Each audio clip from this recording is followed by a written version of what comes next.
Repeat after me. I solemnly swear on the Bible I solemnly swear on the Bible that I will speak the truth, that I will speak the truth, the whole truth, and nothing but the truth. and nothing but the truth. My name is Brigadier General John S. Tano, former Commanding General of the Armed Forces of Liberia. When I first started leading Tarnu, he was the first witness that was going to be testifying to events involving the historical aspect of this conflict. Taylor told Sankor that, look, whenever you're fighting war, the strength of any revolutions, it depends on the manpower. They have to recruit whoever they meet, old people, young girls, young boys. So that's what they did. The plan that was discussed was for Taylor to provide arms to the RUF. Which RUF leaders do you remember coming to Charles Taylor's executive mansion? Part of the leadership high command. Then you have Augustine Bao, and you have Issa Sese. Now, you said that they came there to get supplies. Is that correct? There were ammunitions, arms, and there were rocket rounds. I saw Sese and some other people. You have, I suggest, every reason to benefit from the luxury of being a prosecution witness in this case. I don't understand your own interpretation. If you are trying to be a luxury to defending people that have brought bloodless war on the people of Israel, I am not. You are a war criminal. I am not. You are a war criminal. You are a defense counsel for defending people that have brought senseless war on armless people. And then you're standing there, you try to antagonize me. I was performing my job. Let me ask the question. I was performing my job on a professional level. I didn't. Listen, I'm referring to the people who paid you benefits in kind up to about $90,000, who continue to pay you now. Are you ordering me militarily, or are you trying to cross-examine me? You have your profession, I have my profession. And I think you're supposed to respect me, Counselor. You know. Witness, please. Yes, sir. Please. I'm sorry, Chief. I'm sorry. And Mr. Kami as well. Please. I'm sorry. Let me put this to you. You know full well that if it wasn't for those... Counselor, I don't know. Listen. I'm not listening. Are you going to order me? I'm not your... If it wasn't for those people, you would be dead. You want to kill me? Go ahead.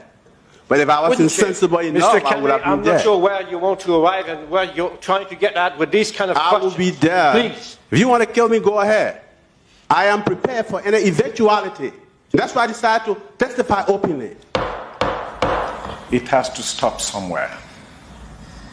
We're either in a courtroom or a marketplace.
Yes.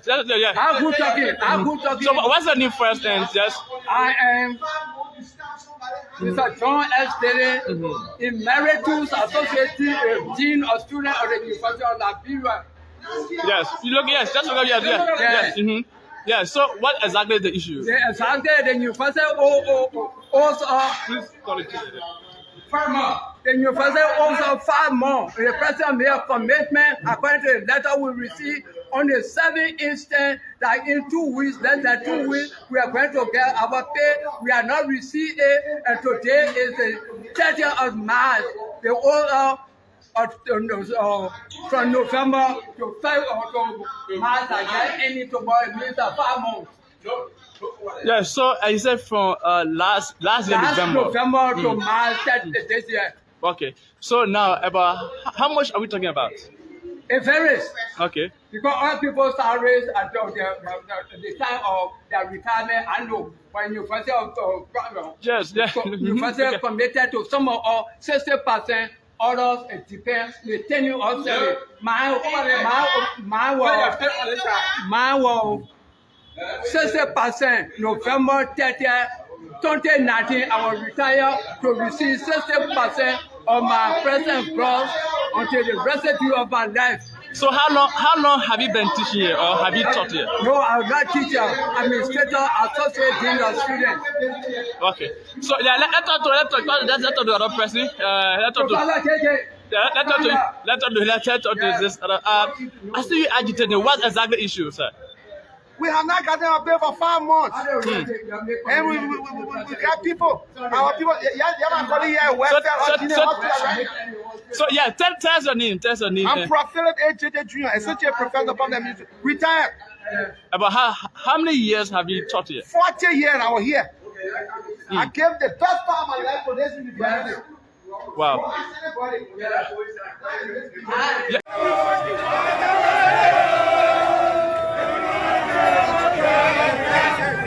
Assistant Director for Statistical Research, Information Management. Honorable Minister, we as employees of the Ministry of Transport, we have studied our house. Our economic well-being has been tempered over the past 5 years. It is on record that this ministry is the only ministry since the inception of this administration that continue to raise the highest revenue in the Republic of Liberia. Evident of that, last fiscal period, the Ministry of Finance gave us a task to generate 7.5 million. Ministry of Transport, smile, with our enthusiasm and readiness to ensure that we alleviate each other from poverty. We raised 12.5 million.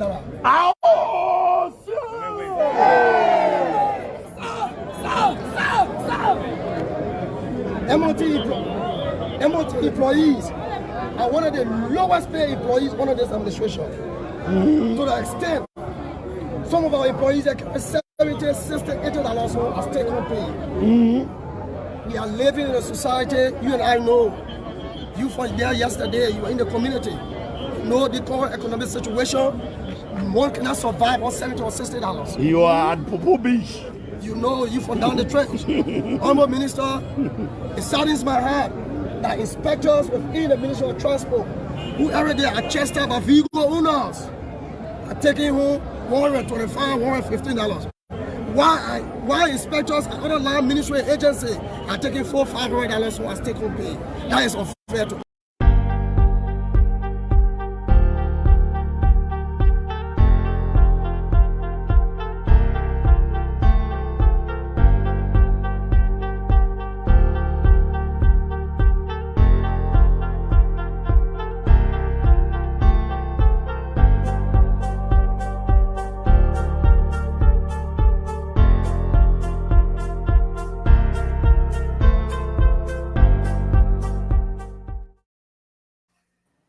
No, I will go to the Senate.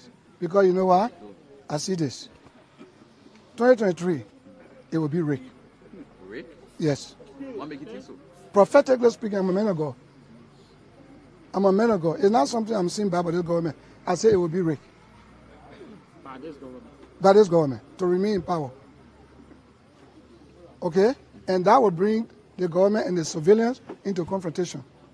So if I run for president, it is Rick, I will lose both the Senate and the presidency. So did you see the end of that vision? What will happen if it is rigged? I see some confusion between civilians and people. I see more demonstration. I see more chaos. I'm a man of God. The citizens are crying every day. Libraries are. Why are all the lawmakers? If it don't happen, what I tell you, don't believe me. What are the policy you are putting in place to make things good for the citizens who put you in offices? Well, we do our best. We advise. But you cannot take the horse to the river and force it to drink. Because if I were president, I would prioritize salaries. Salary put food on the people's table. Few hours after it made a civil servant to buy into the market, money goes around. But look how we the senator 4 months we haven't gotten paid. The first of this kind of thing. Are you disappointed? We're going back to Taylor's Day. Are you disappointed? I'm supposed to be disappointed when my people are crying.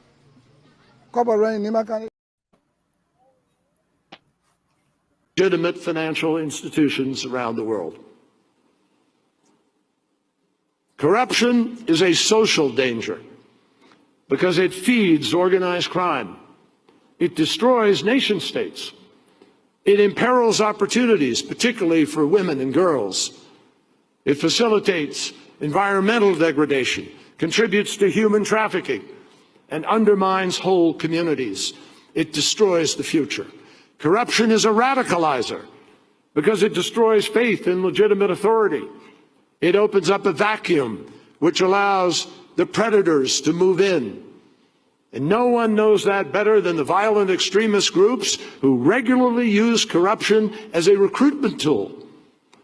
Corruption is an opportunity destroyer because it discourages honest and accountable investment.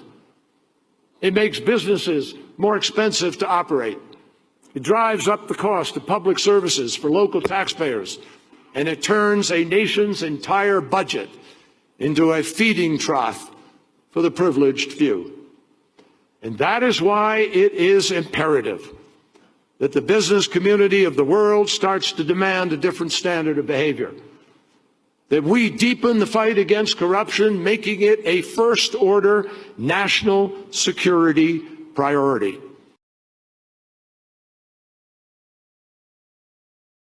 Okay, good morning, good afternoon, wherever you are. Let me say welcome to the Diaspora Talk.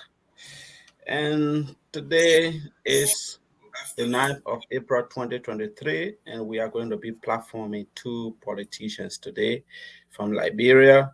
So if you are joining us from the USA, from Liberia, or any part of the world, let me say welcome. We have our panelists from every part of the group. I mean, we have USA in the house, South Korea, Liberia. Let me say welcome to the Diaspora Talk. But before going forward, gentlemen, I just want to listen to this. I just want to listen to this as we await the moderator of the show. But anyway, let me say welcome you first. Okay, let me just welcome you guys. Welcome, my sister Christina. Welcome to the show. Welcome. Long time no see. Just unmute yourself, please.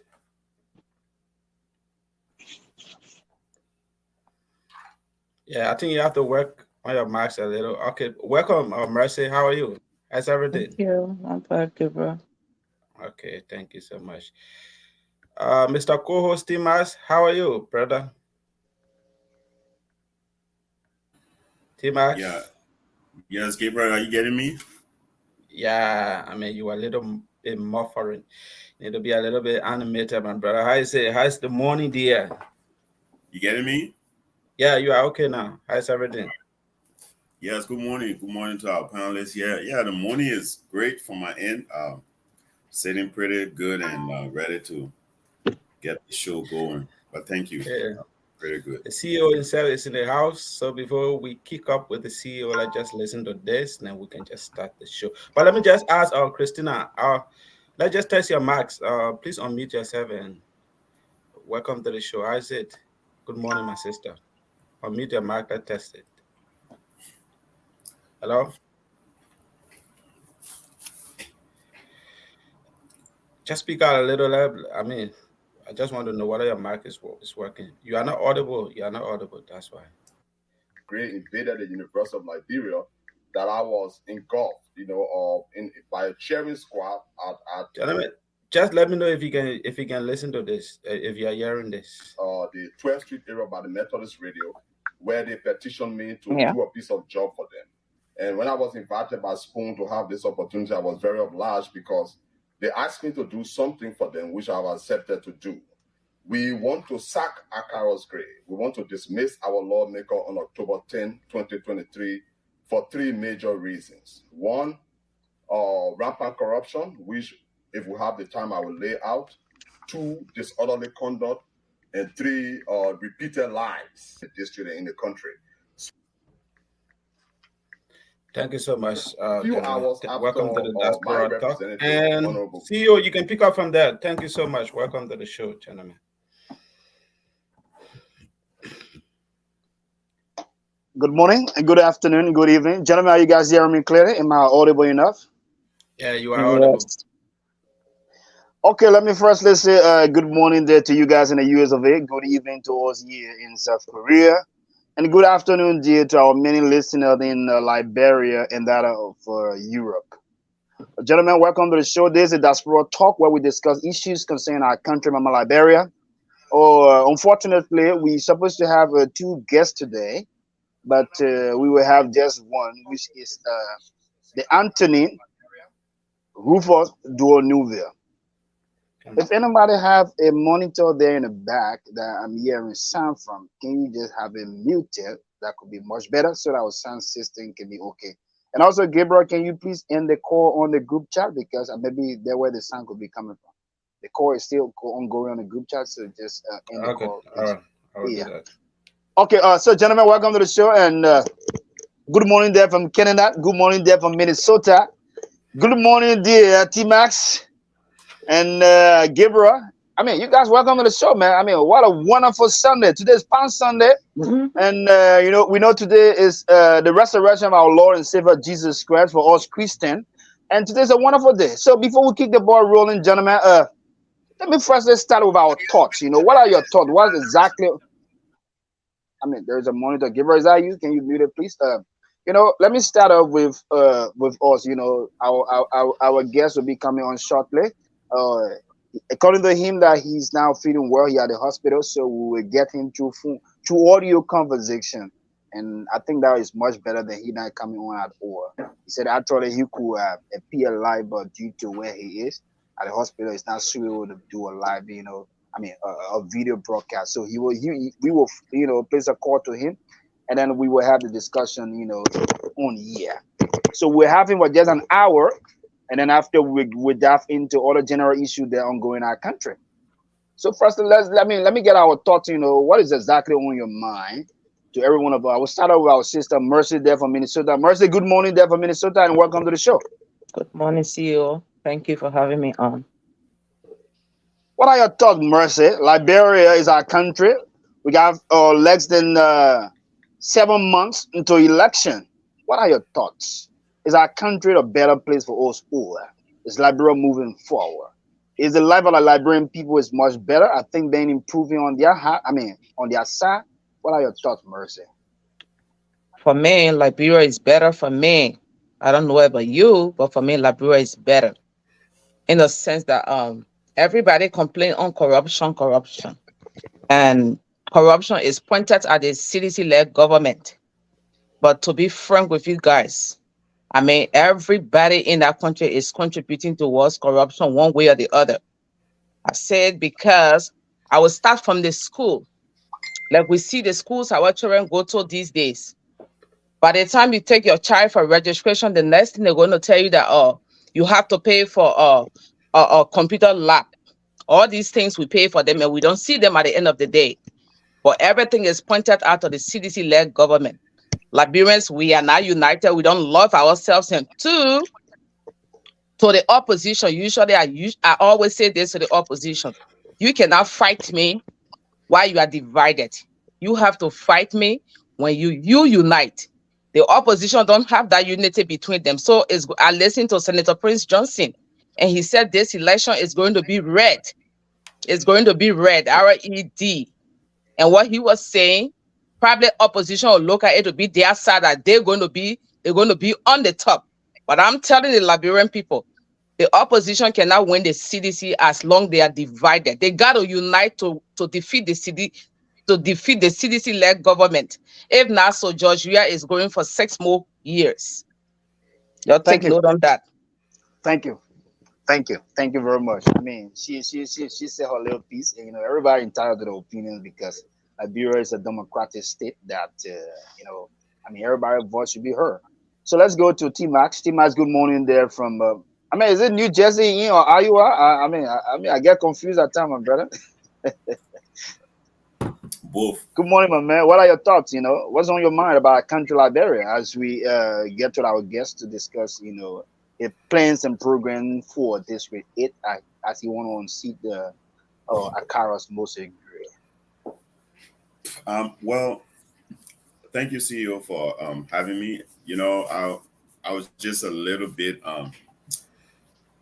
disappointed when my sister Mercy said Liberia is okay and everything is fine. The fact remains that our people are still living in abject poverty. Um, our school system is down to nothing. Healthcare is basically zero. I don't know who will see your people living in such condition and say the people are okay. Everything is fine. We should get to the point of life that everything can be about politics. We all have sides when it comes to politics, but we should also look at the reality, like look at the lives of our people. If I would sit here and tell anybody that Liberia is great and everything is fine, I think I'll be disappointing the public because it is not. Um,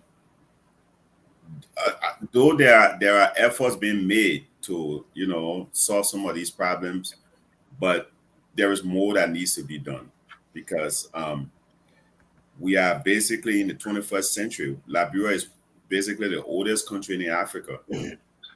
We should have standards set at a certain height at this point in time. So it's disappointing that we have to be um, living this kind of situation, especially when it comes to our people back home. The only people you see live a little better still are people in government officials and their family. The rest of the Liberian people struggle and strive to survive, which is unfortunate. Um, Natural resources and funds generated in the country is not distributed equally. Certain group of people want to live beyond others, and that's not what the Constitution called for. So I would really respectfully disagree with my sister Mercy on that point. And Okay. to the Yeah, issue you of got 10 seconds to wrap up, please, because that's just an intro from us. Then we will start to go directly to our discussion. right, so yeah, so I mean, I want to stop there for now and not spill into other discussions. Thank you. But yeah, Thank that's you. I think that's my opinion. Thank you. Okay, thank you. Thank you so much. Let's go to Christina Nfuda. Good morning there from Edmonton, Canada. My sister, what are your thoughts? What exactly on your mind about country Liberia? Are you there with her, Christina? Fuller? I'm here. Yes. Yeah. What are your thoughts for our country Liberia? Good morning there from Canada.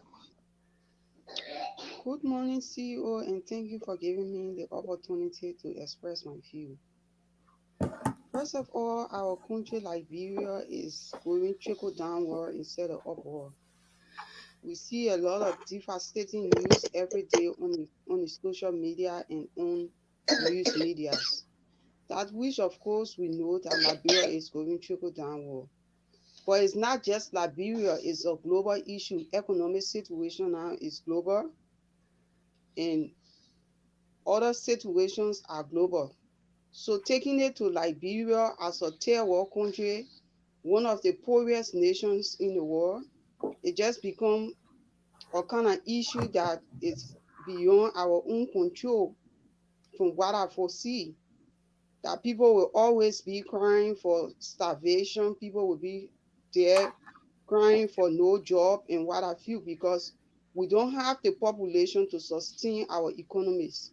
So based upon that, Liberia will always be going trickle downward until we Thank you. see the need. China was one of the poorest nations in the world, but population today make China one of the greatest nations in the world.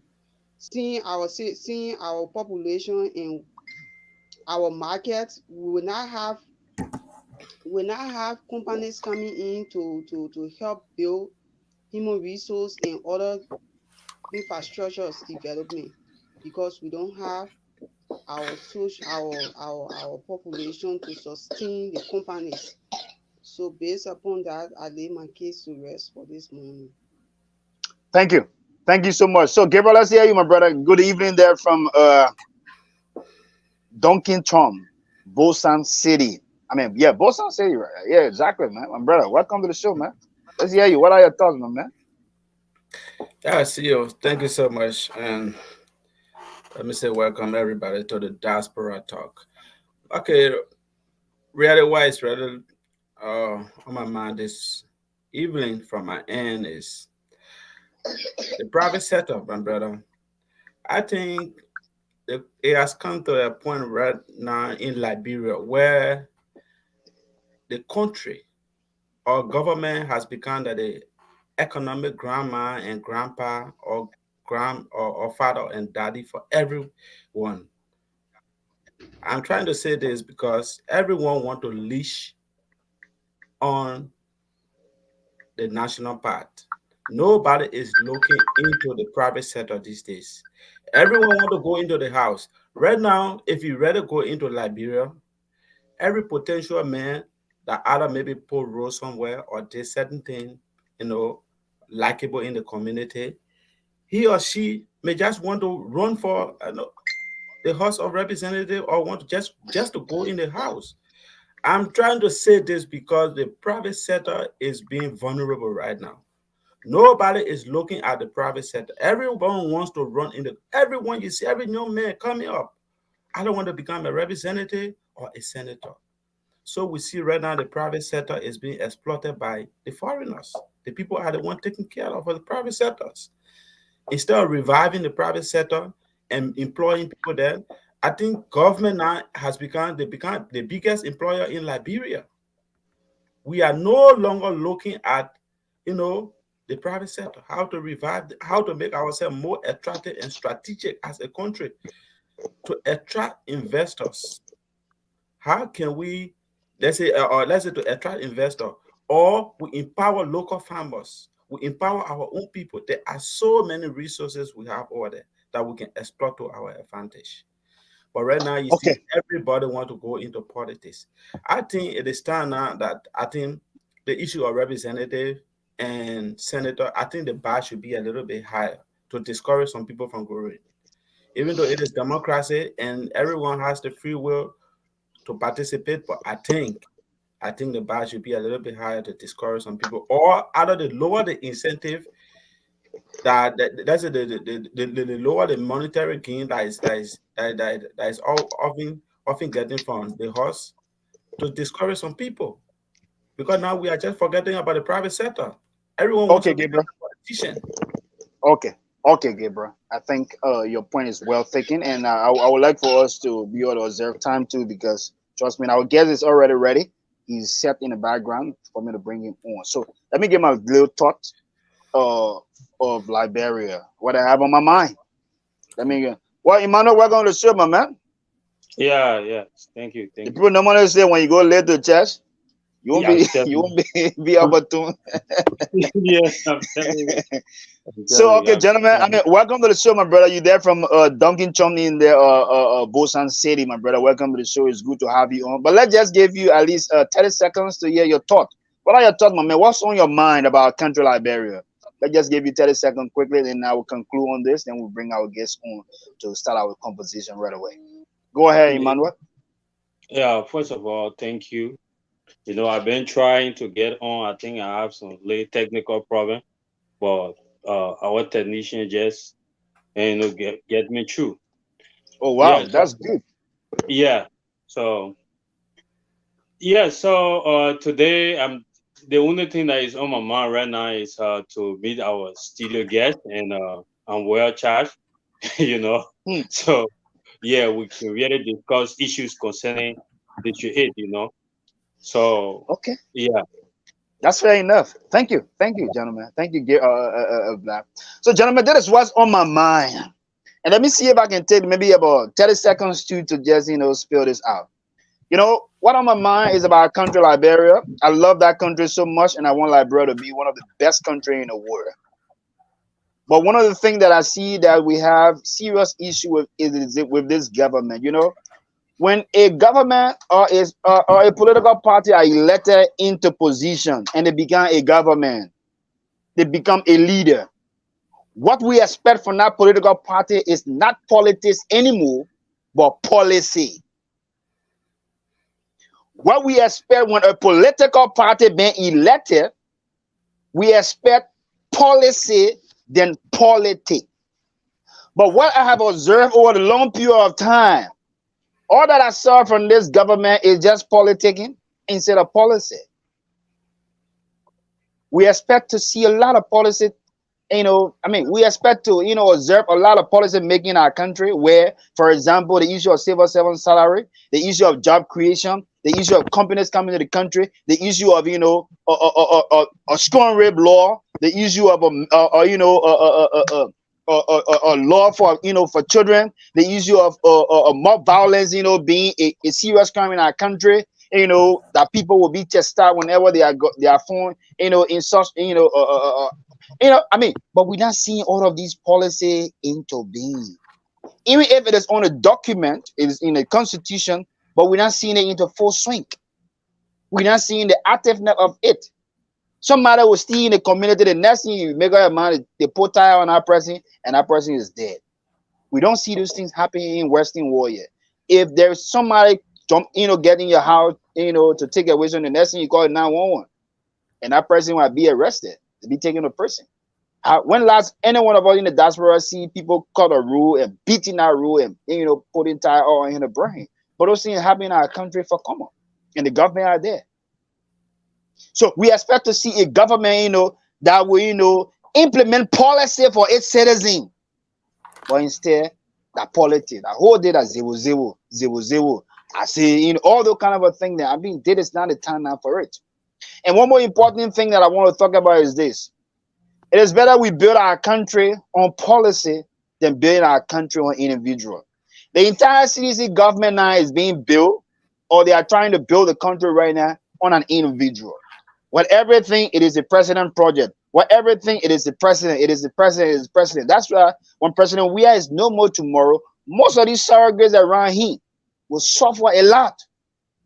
Some of them will start begging for bread because why? There is no policy being put in place that when George Weah is no more tomorrow, the system still works. Those are the same problem that we have. Who doing anything, man? Y'all stop, man.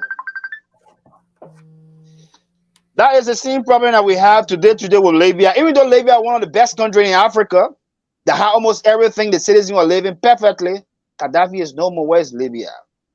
The policy does not still work because that country was built with, as an individual, on individual principle.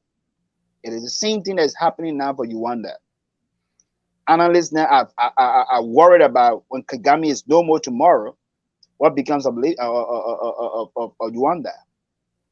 Because policy making, it helps the country. That's why I made America to be one of the greatest countries in the world, because of policy. So on this note, gentlemen, let me try to see how best I can bring our guest on to hear from him. What are his plans for our country, Liberia? What are his plans for district number 8? And so, yeah, let me just phone call him, gentlemen. So just a minute.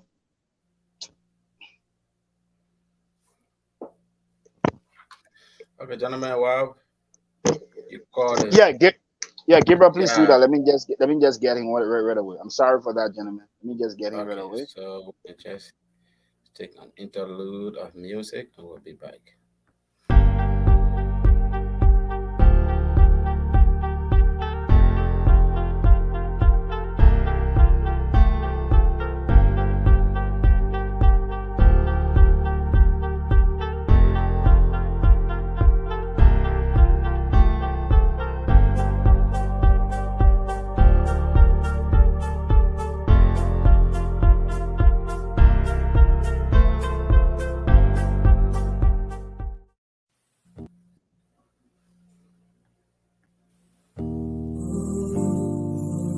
It's Crowder Boy, yeah.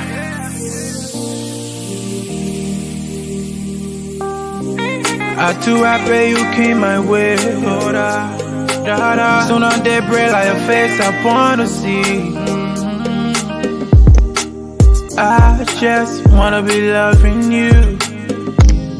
That's just how I wanna be.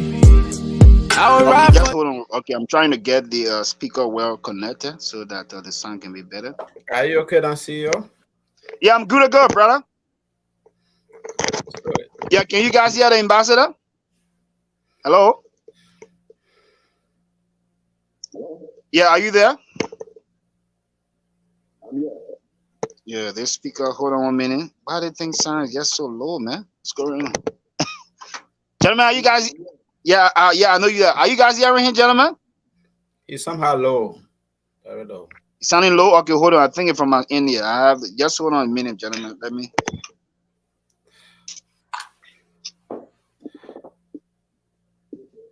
Hello?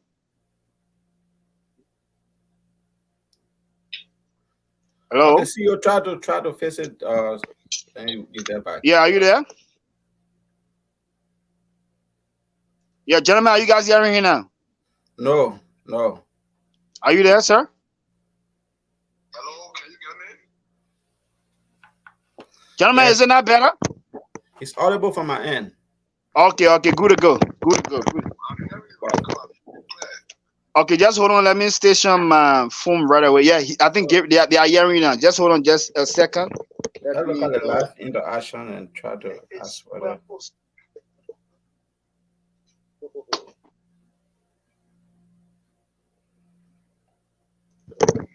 Okay, gentlemen, are we good to go? You guys hearing him clearly, right? Ask the other people. Masikwe, I think he's. Yeah, Honorable, good afternoon. Yeah, and there from Liberia, Antonin Rufo Dionuva is on the line here with us. Are you there, sir? Yes, I'm here. Is it good to go, T-Max? No, I'm not. I'm not getting. It's a little bit low, but we can hear him. I'm hearing you, but I'm not hearing them. You're only hearing me, not hearing them. Okay, that's it. Okay, hold on. Let me see.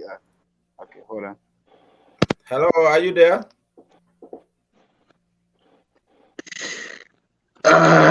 Gentlemen, hold on, please. Okay, are you here?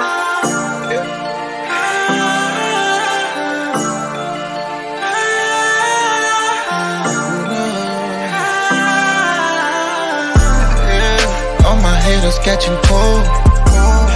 From head to toe, I mean. CEO, I say, is it okay now?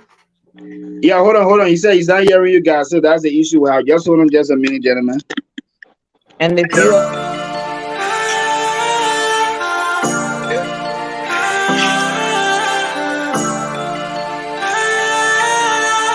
Okay, Gabriel, let's try. I think it's better now. All my haters catching cold. Okay, that's good. Are you hearing him, sir? No, I'm hearing you very clear. I'm not hearing them. If you can put them on the speaker, the audio will come up. Just put them on speaker. Gentlemen, are you guys there? Hello, Anthony Nubia. Can you get me? Okay, I'm beginning to hear them now, but very low. Wow. Masikwe, one of you guys speak. Let me hear. I mean, people are not speaking. Good morning, Ambassador Nuva. Are you hearing me? Good morning. I'm hearing you now. Very low, but I'm hearing it. I'm picking it up. All right. I think we can go ahead. We just have to be a little bit audible when we're speaking to him. So, but I think. Okay, let me try something, gentlemen. Just a minute. Gabriel, please take over. Let me try something in the background. Okay, gentlemen. I don't know right now, so just take an interlude of music, and after that we can start. We can get on another topic.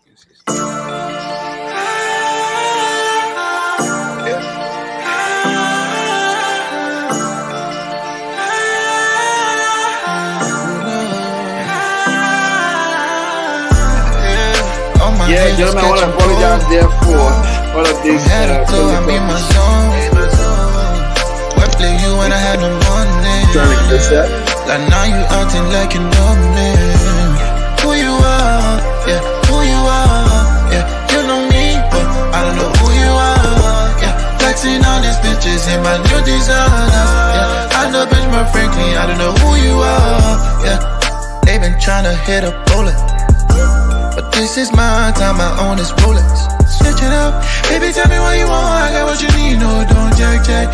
Even though you are not there when I was riding taxi, yeah. I can really put you on, I can show you what you want, yeah. Shawty want a threesome, I might do it for the fun, yeah.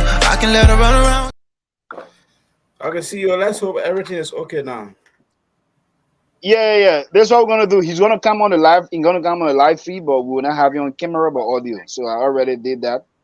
Send a link to him already. So I think it'll be better we get it from there because the phone would not be that clear. It's better enough that. Yeah.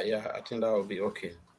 Yeah. So I mean, gentlemen, as we are going through, right? I want to read something very, very important. And there is a human rights report that I came off about country Liberia very shortly because, the Anthony, he's an Anthony at law, and also to his how should I say he's the executive director for People Action Network. So we'll definitely get his view, on this issue. This is the report that came out about Liberia.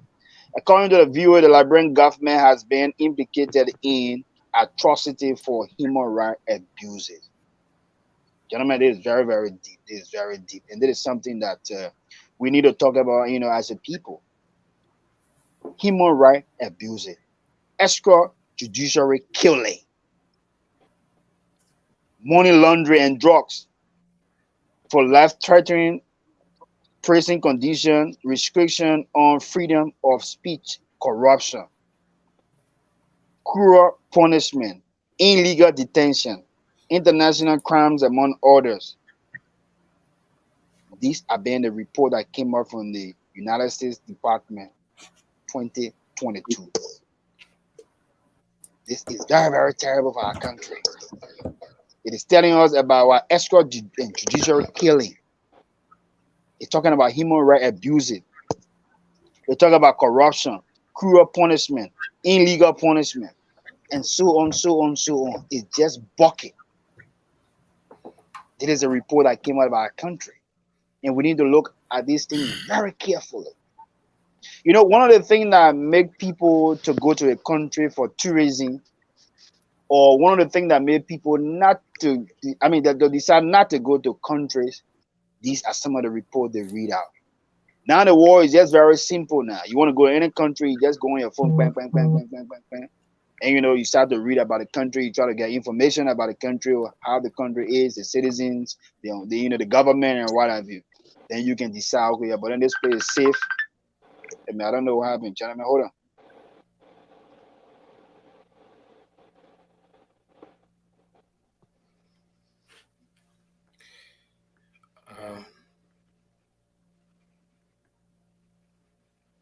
Gentlemen, so let's just listen to the guest while he's struggling to come on. Let's just listen to the guest. He had to one of his most recent interviews. Just listen to Ambassador. The position of representative is nobody's private, property. It's actually for the people. So they determine how that office should be occupied and the extent to which you should go to take over that office. So you don't have personal ambition for being a representative. It's not like a contract you're going to apply for or a job application that you're submitting to a company. It's the people's job. So when they come together and petition you, then you have to work in the interest of the people. So once Mr. Gray invaded the University of Liberia, brutalized his students, did all sorts of things, and they came together and said, look, enough is enough. You have to step in. We understand your role as civil society. You have been lifting issues for the people. But this is a guy that you are well situated to defeat, and we want you to come in. So you make short-term planning, medium-term planning, and long-term planning in politics. But in any case, it must be at the bequest of the people, something which we enjoyed a few days ago, and we decided to take advantage of. Yes. So this is our district number 8. Like I said, we have 3 charges against Representative Gray. We have rampant corruption, we have the spreading of lies, and we also have disorderly conduct. Okay, gentlemen, I'm sorry there. And to our audience also, I'm very sorry for all of these technical issues we are having with our guest to bring him in. But I just sent the link. He's going to come on the show, but we're not having on video, but audio. So please just hold on as we await the appearance. So, gentlemen, I just sent the human report within the group chat. You guys can take a quick glance at it. And then let me hear all about thought, about what you make of the report as we are with our guests, because we gonna be feeding the Liberian people with information and discussion ongoing instead of just while we are arranging our guests to be on here. So I just sent in a group chat so you guys can take a quick glance. And let's get our view, on this on this report. The report is very, very much damaging, very damaging. For a country to have all of these things attached to them, these things fear investor. Because when it talked about its own government involved into killing of its citizens, it's scary. We know even in America, killing are going in America, that people may say America is one of the countries that people die every day. It is not the government, but it is the citizen. But with the report, it tells us that how the government plans people killing, or how people top people die, government officials die. We all know the story of the six editors. We all know the story of other top people there within government. So that will start to hear you guys thought, on the report. Let me start with you, T-Max. What are your thoughts, my brother, on this report that I just read? It's also in the group chat, on Liberia. This report just came out last year, 2022. Thank you, CEO. Thank you very much. Am I audible? Very loud and clear. Thank you. There are a couple of issues on the report here. That one looks like Liberia, and some I a little bit disagree with. But let's look at. Let's hear the one you disagree with. Let's get the one you disagree with. I think that's one is important. Okay, so let's look at cruel punishment and illegal detention. So I'm not saying that don't happen, but it's not something that I know I'm aware of that happen frequently. If you talk about human rights abuse, yeah, it looks like Liberia. That extra judiciary killing, we saw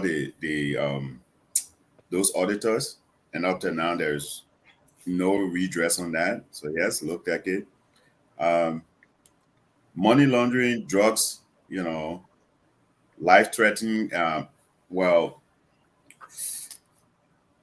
those are alleged. I can't speak into that because I don't have a high evidence on that, except I see a full report from a well. But Tima, just recently, $100 million worth of drugs were found right at the port. $100 million worth of drugs at the free port of Monrovia. So that's one of the issues. Well, again, every report is made or is sent differently, and we also have to authenticate the facts on those reports. Like I said, some of the things here looks like Liberia, I'll be honest, but then on the other hand, there are some of them that are a little too extreme. So that's my own take on the report. Thank you. Okay, that's fair. That's fair enough. That's fair enough. Let's hear you. Let's hear you, Christina. We will go to our CDC sister. No. Let's hear you, Christina. What are your take on the report? From Liberia, about Liberia. I would say, Gabriel, you gotta be watching the back. Our guests may come in the back anytime, so you can add in on. So we are looking up to you too, Gabriel. Go ahead. No. Everything about the report is factual, because when it comes to cruel punishment, local kids sell streets to feed their family. Those kids should be having livelihood. They should be playing with their friends. They should be doing other things. But because of abject poverty, they have to go sell 2-3 years old children selling cold water in the street. That cruel punishment to them. Some of them will not eat all day. They're waiting for in the evening for them to go home before they eat. And all of that. Taking into consideration human rights violations. Yes, human rights have been massively violated by the government and by the people themselves, because many a times things are being played down low. When things happen, people just make speculate informations and make noise for a few weeks and few months, and it can even reach more at the end of the day. Look at the death of the auditors. The death of the auditors, it was hard for a few weeks. After that, you understand that those informations are going down the drain. People say they're doing extensive research to know who killed those auditors, but I know Liberia, that is the end of that case. Then you come to Musu's Shadow Musu case. Shadow Musu case, autopsy is going on right now. They said they have a autopsy.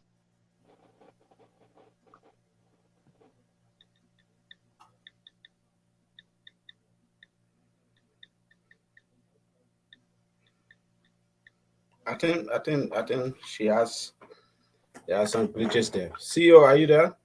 Yeah, I'm right. Yeah, I'm right here. But yeah, I'm trying to see if we can still get her back. But instead, let's move on to our sister Mercy. I mean, that has sedition on this platform. You know, I admire her position. You know, as a sedition. You know, it is better to take a side than not to take a side. So I mean, Mercy, let's hear you. I mean, there's a report that came out about your government. You know, so denigrating, so frustrating. You know, what are your takes? You know, on this report? Okay, I will speak on the human right violation. As we all know and we see on daily basis what goes on in Liberia. Too much killing, too much rape, children are abused on daily basis. Those things are some of the things that I see. But when we talk about government being labeled, I think that audio that I listened to spoke of Liberia. For an example, we see people get killed, children get killed in school every day in the Western world, especially America where we live. Gunmen enter school in disguise and carry a weapon in that building and kill children under age under 12. The government did not send that gunmen, but because the government refused to ban gun law, that's why children get killed on a daily basis. Those are the things that refer to the city-led government. The government is not. People might say they are the one killing people. I can't speak to that because I have not seen President Weah kill someone. I have not seen any senator or representative take gun and go kill anyone. I can't speak to that. But I will speak on the human rights violations. Human rights have been violated on a daily basis in Liberia by Liberian people. I hold my peace for now. Okay, thank you. Thank you so much. Thank you so much. I mean, that's fair enough to talk about the human rights violation because there's something that we all deserve there in our country. And I think it is important that we talk about it, So let's hear from you and Danuka, the report about our country, Liberia. Christina will still come back to you, and so you can conclude with 30 seconds. But let's hear from you, Danuka. What are your take, on the report about country, Liberia? There's bucket of things there. CEO, thank you. And if you look at the report here, I would like to also throw light on the human rights violation. And I just want to say this that this issue of human rights violation is a global stuff. It's a global issue, and as we can see, the United States government is going around the world to make sure that the right of people is in place. And Liberia is not just exonerated from issues like human rights violation. But even in the United States, there are other things that happen there. And if we have to list like a year, like you said, 2022, if we have to even make a report on the same 2022, it will be vice versa. You understand? So, but we thank God that the United States, as a leader of the world, they point out all those stuff so that every society or every community can work on their self. And I believe that the government is also doing, trying their possible best to work on some of those things. And so we just hope that our society can be better for us. Okay, thank you there, Emmanuel, and that's fair enough. That's why we all want a better society. Yeah, we're still not getting the ambassador, but gentlemen, hold on, we will still get him. So, Gabriel, you can just take it from there. Let's hear from you, Gabriel, and let me see how best I can bring the ambassador. Let's hear you on the report. Go ahead. Okay, thank you so much. I think this report, I routine something that I've been assisting from Madam Ellie Johnson said this time. And when it comes to human rights violation, and I think it's glaring. Sometimes when I see, people try to compare the U.S. and Liberia, I mean, those are just unparalleled comparison. You can compare. I mean, cases that happen in the U.S., they are judged, they are adjudicated, and there are closures. There are closures to those cases. But the one that happened in Liberia, it remains as speculation, it remains as gossip, it remains as suspicion, and it remains unclosed. Nobody talk about that again. And finally, it is finalized under the rock. It is swept under the rock. Nobody talk about it.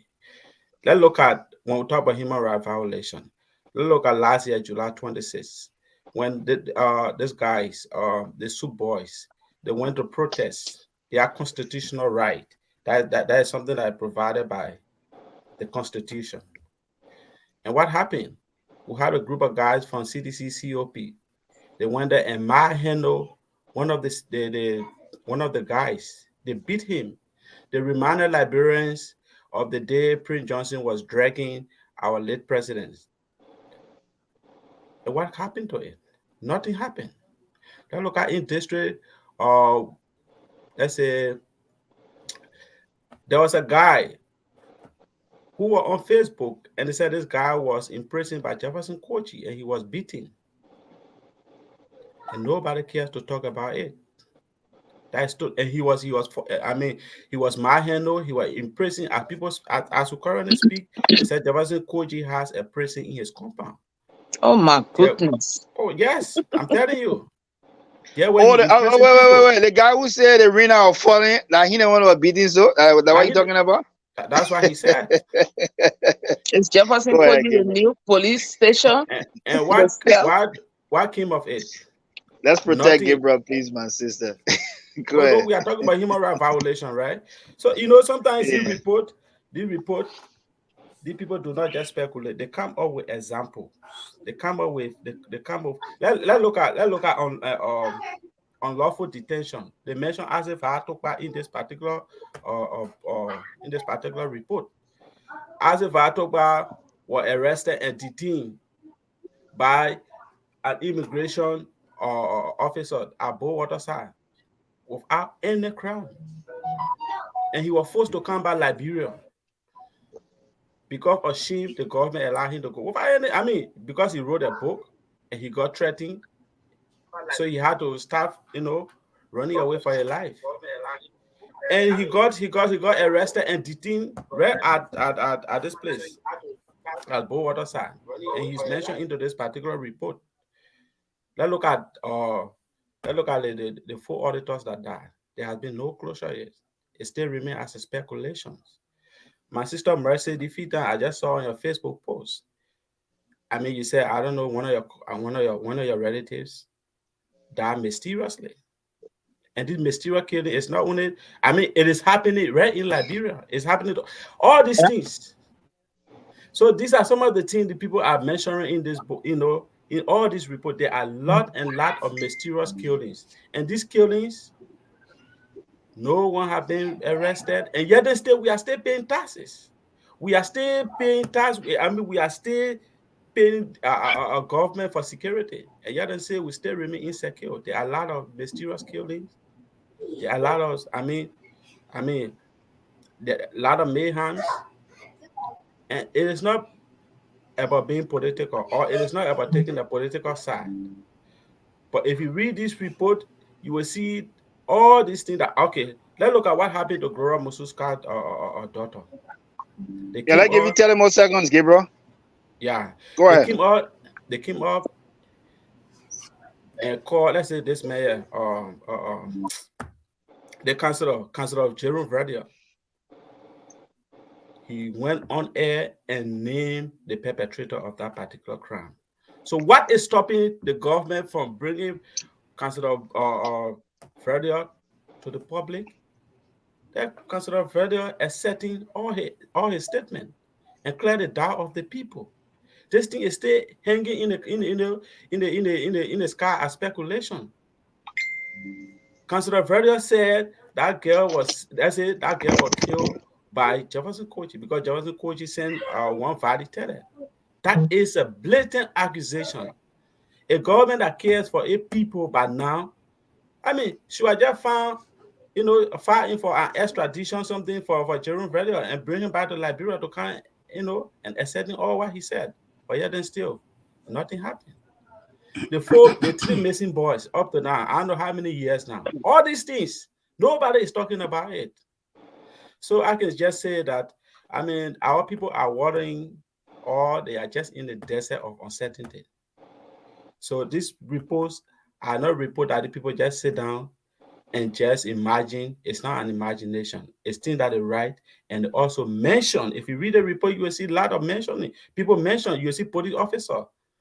Police officers want to collect bribe because, I mean, you refuse. I mean, the person kill you. It happened in Kakata and it is mentioned into this report. What happened to him? Nothing happened. So thank you so much. I shouldn't take all of your time. Yeah, thank you, Gabriel. Gentlemen, I'm sorry, man. We still having it difficult to get our guests on, but nevertheless, we're still having on. Yeah, and Gabriel, I don't know because he said he came in the backstage, but no, I didn't see him. I'm always Konowa can he appear and I put him on. Okay, so, okay. Let's just keep fighting on it as we dive through our discussion. So we heard from T-Max, we heard from our sister Mercy, we heard from Christina about our human rights report. I mean the report, and Alfred, good morning there from Iowa. Welcome to the show. Let's hear you quickly. I want to believe that you read through the report about our country, Liberia. Let's hear your take on this report. And then right after we get everybody's view, we'll bring, if we cannot still get our guests on here, we'll try to bring him on the phone and try our best to see if we can hear him and what exactly going to be his take, on this question to ask. So we'll try our best, gentlemen, just to have it on, but also hear from him. And then right after that, we will jump into other sensitive, discussion to run the show, closer to the end. So let's hear you quickly, Alfred. Go ahead. Good morning to all of you, and I want to say thank you so much for coming on here to join the discourse as we talk about our country. For me, I was not surprised. I was not surprised when the U.S. Embassy put out its report from the State Department about what is happening in our country. I was not surprised because from the day the government took seat, everything that you can say whatever you want to say about President Salif, right? But everything that was put in place was dismantled. Our judicial system was corrupted. You remember when they removed Councilor Janet from the Supreme Court? In fact, it was masterminded by Moses Akaros Gray. They illegally removed Justice Janet from the Supreme Court only because he had a dissenting view on the elections. So from the very beginning, the government took power. They started to dismantle everything about good governance. That's where they started. So for me, I was not surprised when I heard that they are extrajudicial killing in our country. I was not surprised when I heard that people are dying mysteriously. I was not surprised, you know, to hear about massive corruption. This government continue to investigate. When the $16 billion got missing, the government said they were investigating. Tell me, 5 years later, who are being convicted of stealing the $16 billion Liberian dollars? The donor fund that was being squandered. Who are being prosecuted for it? Nobody. You remember 9 foreign ambassadors wrote the president of taking donor fund from the central bank and using it. Have you heard any report of whatever kind about them replacing that money? The $40 million that they took from the donor fund, have you heard about it? 5 years later, have you heard about it? What I can say to our people, 5 years later or 5 years after, since 2017, if your life is better off now, go to the poll authority and vote your way again. My only disappointment here is that these people in the opposition, they have not come to the point to realize that they have made so much mistake of bringing the CPP together. And those around Ambassador Boakai and Cummings, they continue to strangulate the effort of bringing Cummings and Boakai together. This is a winning ticket. The Liberian people are still yearning for a Boakai and Cummings ticket. So all those people that are behind Boakai and Cummings, they need to realize that they made a mistake by trying to divide these two leaders, and they will come to the point to realize that Liberian people want a Boakai and Cummings ticket to dislodge Chorua and his group of hooligans. You remember the university student that were beaten at the U.S. embassy? The government said they charged people. They say they charged people. Ben Believe talk about who was the ringleader was charged to court.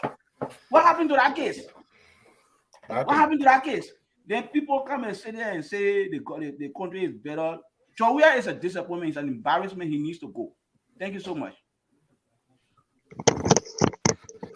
Yeah, thank you, Alfred. Gabriel, you have to monitor the domain over there. Our guest said he was in the back and he been there for a while, but you couldn't bring him on. So I don't know. Maybe at the time you were explaining, that's the time he was there. So please. If we are too many, then one person need to go off so that he can. No, don't worry about that. Don't worry about. We can be at most 10 on here discussing. We are just 8, so the number doesn't matter. Gabriel, I beg you, just please watch the back there. You know, he said he was there not too long ago. You know, no matter anyone appears, there's a sound, a pop-up sound, but I didn't hear it.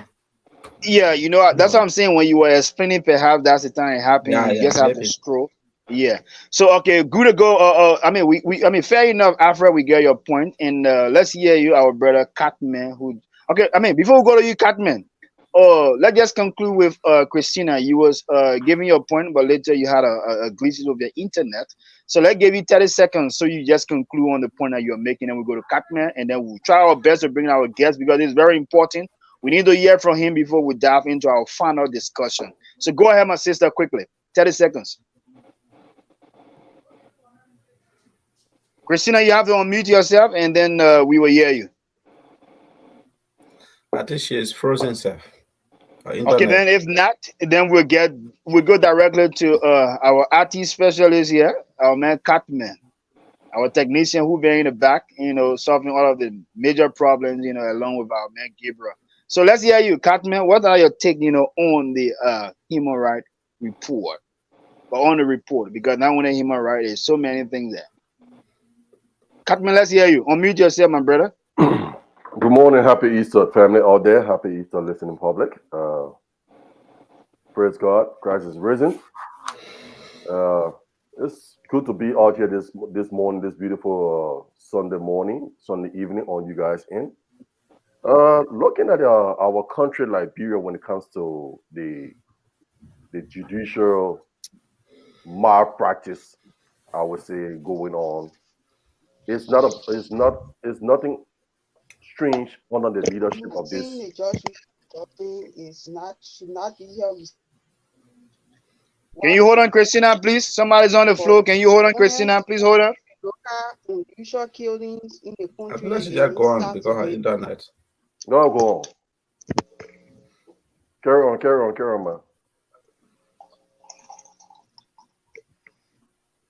Catman, go ahead, my brother. She having some difficulties, so I think what she need to do best is just to change the location where she is. Just switch a little bit to a No, better, spot. she's active now. She's active. Go ahead.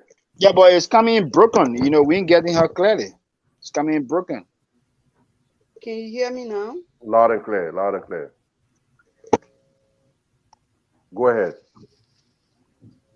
So comparing government of the past and government of present is just the Gabriel, same old thing you should say. It's sorry, just 1 like minute. being Gabriel is our guest there now. because whenever people have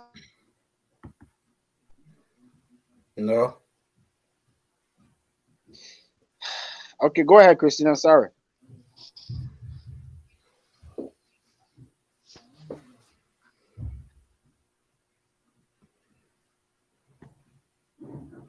Hello. You are audible. Please go ahead. Hello? Kami, I think you can just going on in our country is almost like a usual issue in our country from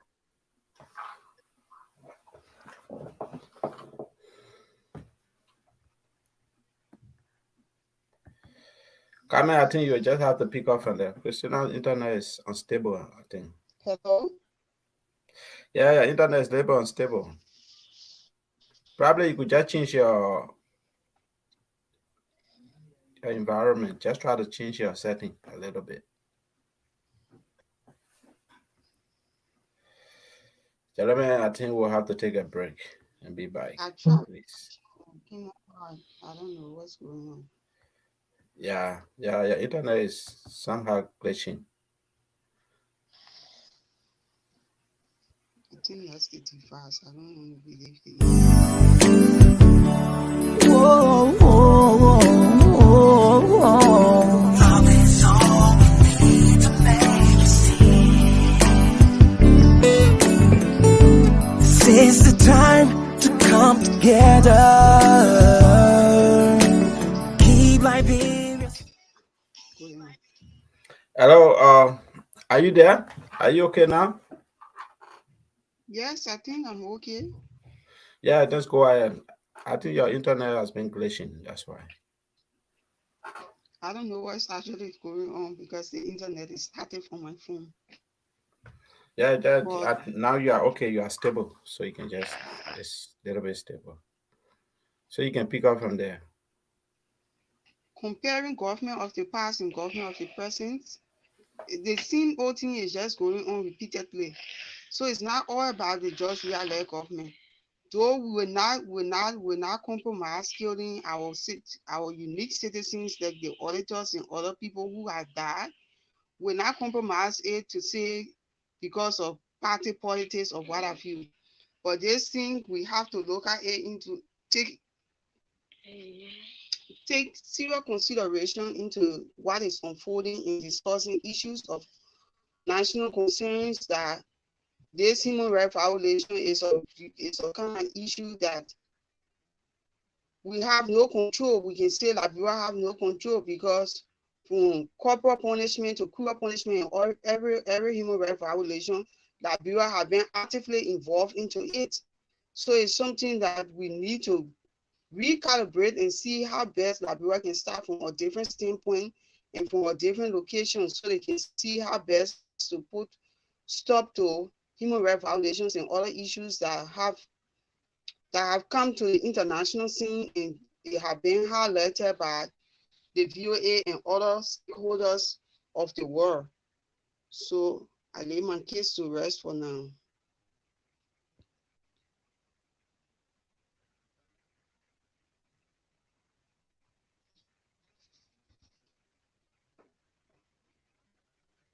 Gabriel, you're not audible. Your mic is on mute. Yeah. Are you there, Carmen? So you can just pick up from there. Yes, sir. The thing is that just to add up to what the sister, Sister Christina just stated, the issue with the two government, the past and this current government. We look at, first of all, we look at the head in charge. You know, in the military, we say anything that the subordinate does, whether knowingly or unknowingly, the leader, the commander is held liable. And if you have a rigid commander, you have a rigid team. George Weah, comparing to Ellen Johnson, she was an administrator, so she knew the functions and responsibilities of all her cabinet staff. She took up responsibility by briefing the state periodically with unfolding issues, whether it was something that we wanted to hear or not. The fact is that the leadership was over the game. This government, you can't even count how many times the president, the current leadership, have even addressed the Liberian people with reference to the unfolding situations the past 5 years. You know what I'm saying? 5 years, 365 times 5. And you have not stated one thing to the country straight to them. You understand what I'm saying? Now we look at the mysterious killings and stuff. Every time, yes, things happen. Even in the United States, we got some mysterious things that goes on. You know what I mean? But look at the magnitude. Look at the quantity in which those things are happening. Look at how much of those things are unfolding. You look at financial crimes. It's as they speak. You look at mysterious killing. I think during Taylor time, where we just walked out of the Civil War, we could walk in the darkness better off than even in George Weah time. 10 o'clock in Moreover, you should be home. Fill out your part, you have yourself to blame. Everybody that wants security. You know what I'm saying? So the government is lacking management. He's lacking the basic administrative knowledge to steer the state affairs of a nation. So my brother, no be hard in this thing here. If I was Mr. Weah, grade yourself from the day you took power to now and say, my man, not happy, enough for you. Step aside. Give the people the chance. Don't mind the money eaters in the back telling, oh, my man can make it, the poor like you. That's not jazz.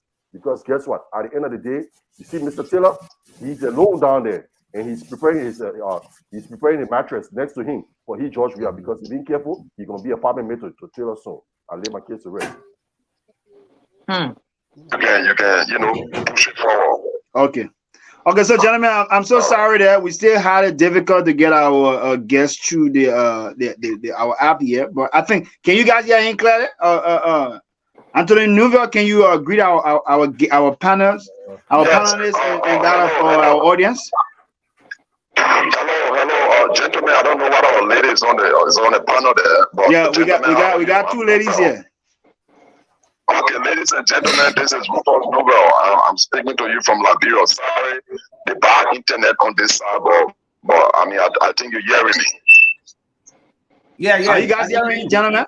Yeah. Okay, that's better. They are hearing you clearly. Oh yeah. Yes. And I'm here as your guest. I'm here. So yeah, hold on one minute, Anthony Nouvel. Gentlemen, I beg you guys, let us please mute our mic so that we can hear him clearly. When it reaches your time to ask questions, then of course you can be able to unmute yourself and ask the question. So we want to manage, the conversation here so that we can get everybody clearly. I beg you guys. So good afternoon there from Liberia, Anthony Nouvel. And we want to say welcome to the Diaspora Talk, where we discuss issues concerning our country, Liberia. And we got to know that a citizen of district number 8 have petitioned you to rerun for the office of district number 8 to become the next representative. So on this note, we decided to reach out to you to get to understand your plans and program for district number 8. But firstly, for the benefit of the audience, we'd like for you to please introduce yourself, and also to some of our new panelists on here. Please introduce yourself and let the people know who exactly we have on the line. Well, I'm Rufus Nouvel. I am a former member of the House of Representatives, former chief of protocol, and I'm currently a civil society actor representing the People Action Network in Liberia. It's a pro-democracy, pro-value group. We advocate for the less fortunate, especially youth and women. We are in the vanguard, making sure that we have a better Liberian society, a rule of law, equal right and justice. So again, I'm Rufus Nouvel, and I'm speaking to you from Liberia. Okay, thank you very much, Anthony Nouvel. Before we dive into your plans and programs for district number 8, as you've been petitioned by citizens of that district, you just make us to understand that you work with social society, right? Civil society, and as the executive director for People Action Network, Civil Society. I mean, could you mind, giving a little update or your take on the recent report that we received? I mean, that we also about our Liberian, about our country, Liberia. Then we will dive directly into your plan and program. We just want to get your view. What you make of the report. I don't know as to whether you came across the report. There are several reports coming up daily. Some come from the UN, some come from the Americans, and some other international groupings. So you have to say which specific report. The report that came from the United States of America. Yes, I the State Department report. I read the report, the State Department report, but my attention was drawn basically to human rights issue. We run a civil society group that is more concerned with human rights and the rule of law. And what the Americans wrote in their report as it relates to the justice system and human rights, I think it was very poor. They were very concerned about some of the mysterious deaths in Liberia, especially the recent ones, and they also emphasize on the justice system, corruption in the judiciary, and the rest of it. I think that report was not too fine for our country. We need a better report that will reflect equal rights for all, especially the protection of lives and property. So like we said, these are some of the reasons why we want to reform the governance system so that we can have better grading from our international partner. But that is not the first bad report. The bad reports have been coming one after the other. I think. Oh, what's going on? Let's hold on a little bit, gentlemen. I think. Are you there, sir? Yeah, exactly. Have in our content today. So I'm very, discouraged by the report. But again, crying baby is not the solution. The solution is to reform the governance system. Thank you on that. The response is to reform the government system. I think that's a key word that I get from everything that he explained. The reform is to see how well you do. What we need to do, the solution right there is to reform the government system. How do we reform the government system there in our country? Anthony Nouvel have been petitioned by citizens of district number 8 to recontest as representative, or they want you to be the new representative of district number 8. So on this note, before I go to the rest of our panelists to ask the questions they have for you, Ambassador, I want you to please take this time, to please let the audience know what are your plans and program. Because we all know that you were once a representative then at the legislature, and you also served as chief of protocol for President Ellen Johnson's leave. So what are your plans and program? What new are you going to do? Because you once sat in that seat. What new are you going to do for the people of district number 8? Let us get to know that, sir. Go ahead. Every time you talk about contesting for a legislative seat, you have to first say what the problem is. One way to solve the problem is to first identify the problem. So if you want to know what I'm going to do as a lawmaker, I think your question can be paraphrased to mean what is the problem with the current lawmaker for which I want to contest? And I need to premise my discussion on that particular foundation. Why do we want Akaros Gray out of the legislature?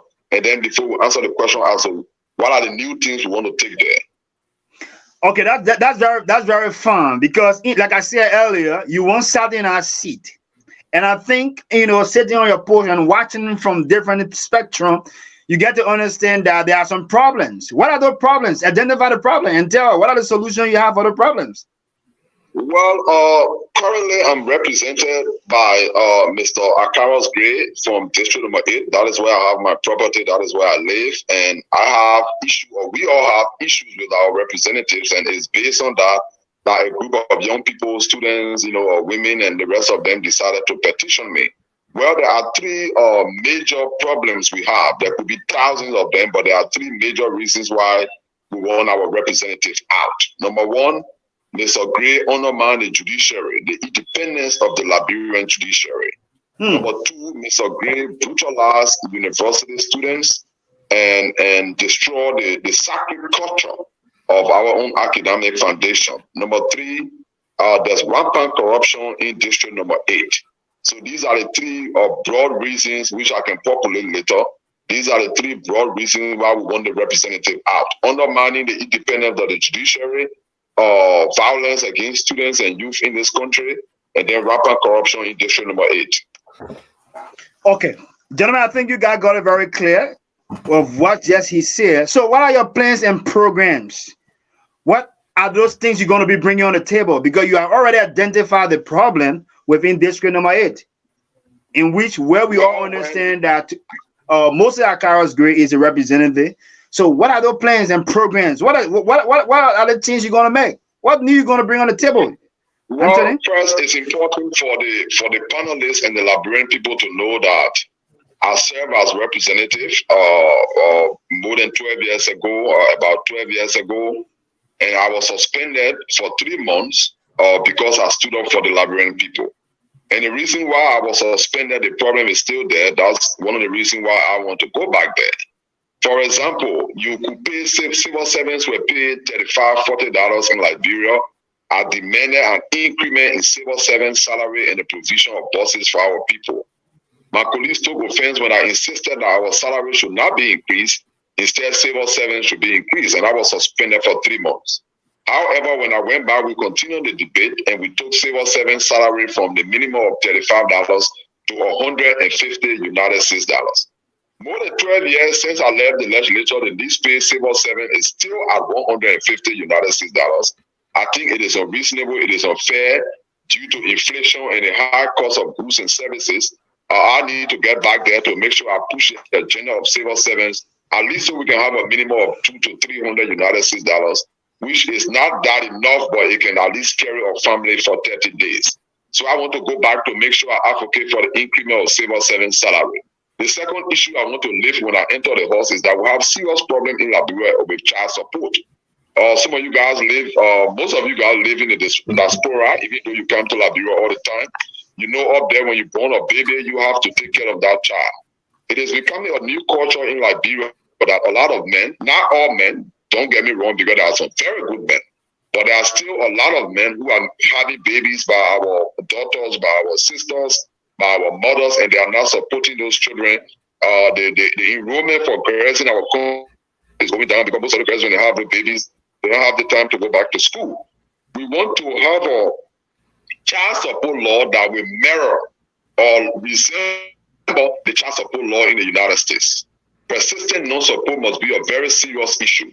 As I speak to you, persistent non-support, which is refusal to support your children or your child, it's a misdemeanor, and we want to elevate it to a felony. It should be a more serious offense for a man that is gainfully employed and just support his children. So that's the second thing I want to do. The third thing is there's a serious hack in tuition and fees in Liberia right now. And most of the young people dropping from schools because... Wow, the internet issued again. Gentlemen, I hope you got taking down points. So everything that the ambassador...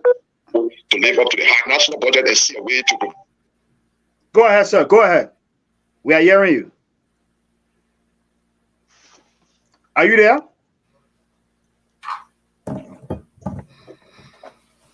Are you there? Gentlemen, just a minute. We trying to reconnect with me. Are you there, sir?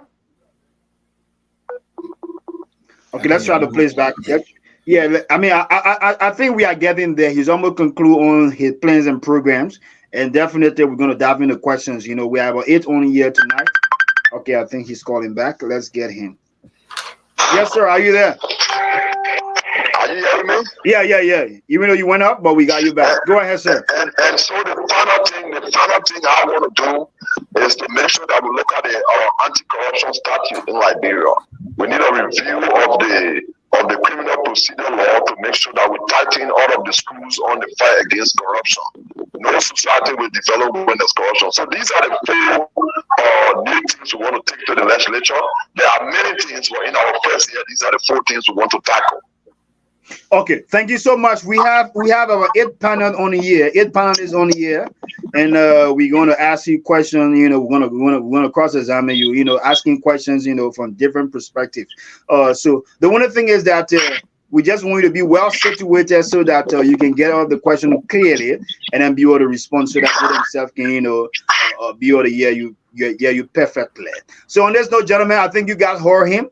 The plans and program that you have for district number 8, as I have already made up to understand the problem in which, the citizen, of district 8 decided to petition because the problem they all saw that the district is not going very well, and they identified the problem, and now they decide for he to help them solve this problem because of the solution he just, listed. So on this note, let's go to our sister, Mercy from Minnesota. Mercy? You heard the Anthony very well, former representative of district number 8 and former chief of protocol during the Ellen Johnson regime. What are your take? What are your questions you have for him? Based on his ambition right now, because it happened to be his ambition after the petition. So go ahead, let's hear you. Before I go ahead, I will say, being petitioned by the minority does not determine your winning in your district. Be petitioned by the majority, the minority does not determine your winning. And my first question to the Honorable, I remember years back he served in that same district, right? What are some of the legacies that you left back in that district that you serve as representative? That's my first question. What are some of the legacies that you left back in district number 8 that the people are using to remember you now? Because you served before Honorable Askara Gray came in. So tell me, what are some of the legacies that the people are enjoying from your regime years back? Before I proceed to my next question.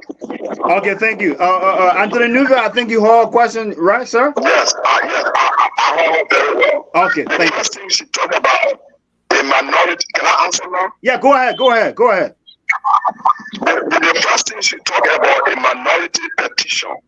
All petitions are done by the majority. It is only election day that you will determine a majority. So even if Donald Trump put 2,000 Americans in a hall, they are still the minority. Hold on, sir. Gentlemen, are you hearing him clearly? Yeah, we're managing with hearing. We are managing. Yeah, because I'm getting a strong echo. Even though I'm hearing him, but I'm getting a strong echo. At first it was much better, but now there's late echo. Yeah, are you hearing me now? We are hearing you clearly, but it's just that your voice is coming in broken. We are hearing you clearly, but the voice coming in broken. So yeah, it's giving us some. All right, I'll change my position. Can you hear Okay, now? better. Yeah, right there is better. It's better. Okay, yeah, go ahead, sir. Go ahead. I said she talked about minority petition. All petitions are done by minority. There's no majority to petition. Then you got to put like 200,000 people on the wall. So that's the first thing. So not just my petition, but all were done by minority. Then secondly, she talked about legacy. What are some of the things I left behind that people will remember me by? And that's a very good question there. It shows that she's a very critical minded person, and I like to entertain the kind of people. But let me first distinguish me and Mr. Gray. I was in the legislature for 6 years. Carlos have been in the legislature for 12 years. In the legislature, you can check out the Ministry of Finance. We made $4,700 when I was there. For Carlos 12 years, they've been making $15,000. So I want to distinguish that first before I tell you the things that I left there. Wow, that's triple. That's triple of what you made. Yes, that's triple. So my 1 month money now, my 3 months were like great 1 month. So it's like great. I've been there 24 years. If you're looking at my salary, putting it down to what we made that time. And I always tell people, go to the Ministry of Finance and find out. There were attempts by the lawmaker to increase our salary when I was there. I resisted it. The other colleagues resisted it. And I was even suspended for 3 months because of that. But that's another issue for another day. But with the letter we had, and mind you, I was in the house right after the Civil War. The issue at the time was DDRR, disarmament, demobilization. Normalization, reintegration, rehabilitation. That was the issue. Every generation got their own issue to solve. But in addition to that, if you talk about tangibles, with the metro I have more tangibles in district number 8 than accounts with almost $3 million over 12 years. Go to Pastor community today. There's a very modern town hall in the Pastor community area, right from the police station. They use it for wake, they use it for graduation, they use it for parties, for everything. I built it for my party. Similar structure is downtown Johnson Road behind the OA. Just a minute, gentlemen. Let's see how best we can get him connected again. Just bear with us. Yes, sir. Are you there? Yeah. But you maybe your phone is on speaker. You can take it off speaker, and maybe we'll get you much clearer. That would be better. No, I think somebody was trying to call me. That was the reason why I called them off. Okay. Go ahead. I think we're better now. Go ahead, sir. Yes. So, how do you call it? So you go down the Raspberry Valley area, you will see a lot of big latrines there. I did it. Some of them still there, some of them great, they're not maintaining it. We did the same thing in the Warwick community. Mind you, I was representing that district. It was not district number 8, it was district number 2. And at the time, district number 2 came from Broad Street to City Hall. So from City Hall to 12th Street now is district number 8. But when I was there, that was not my district, it was Ketakumi Morris district. So I came from City Hall down Broad Street.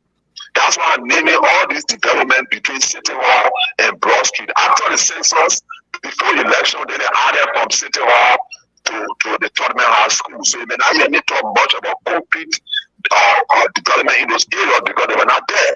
But those things are things that can come and go, you know. But what you do as an issue of legacy is the advocacy for your people and the government reforms and transformation. Thank you. I am responsible for the increment in civil servant salary. Thank you. I championed the passage of the LACC Act in 2008, the original LACC Act. We championed the Freedom of Information Bill and a lot of other things we did. With support from the United Nations when I was serving as youth representative, and the records are there. I went from Maryland to Cape May County expanding young people.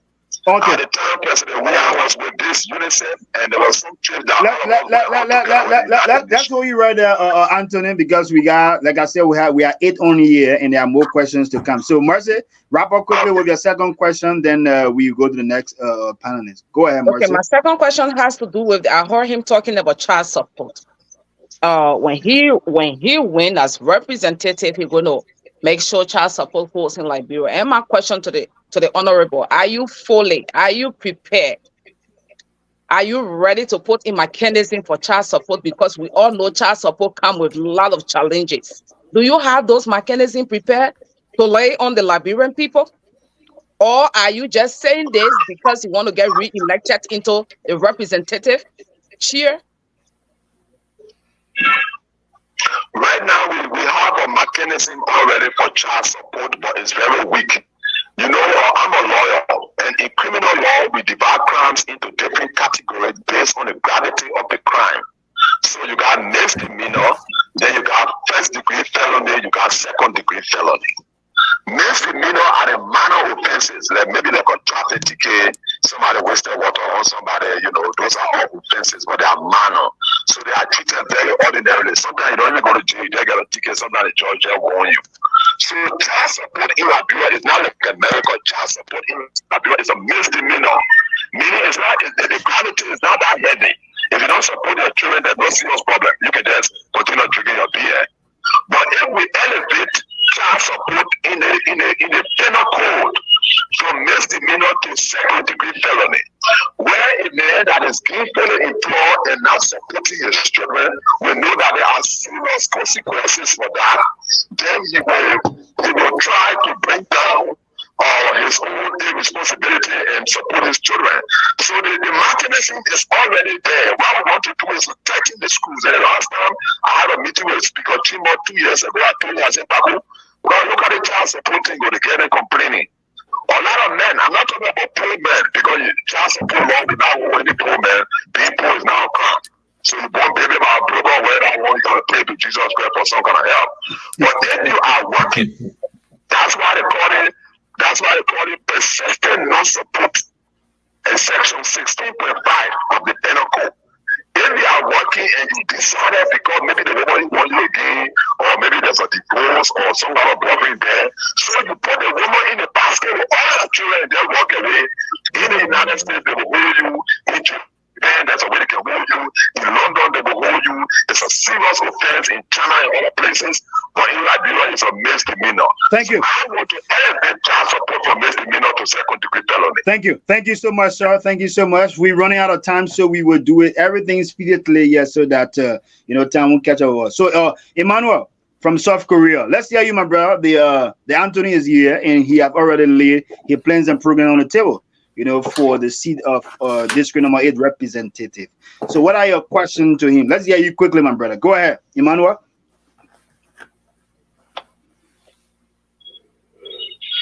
Are you there? Can you unmute yourself, Emmanuel? Yeah, Honorable Nuva, welcome once again. I just want to thank you for taking time out of your busy schedule to attend a meeting tonight. You mentioned something about unseating Akala Gray, and you didn't really go into detail, but you were talking about some of those things that is not good, and things that Akala Gray has been doing that you know that he's unfit to serve in that position, and you want to come and make those changes. But I know that you and Akala Gray have some history when it comes to working relationship and what have you. And you've been working in that position, you were in a position before.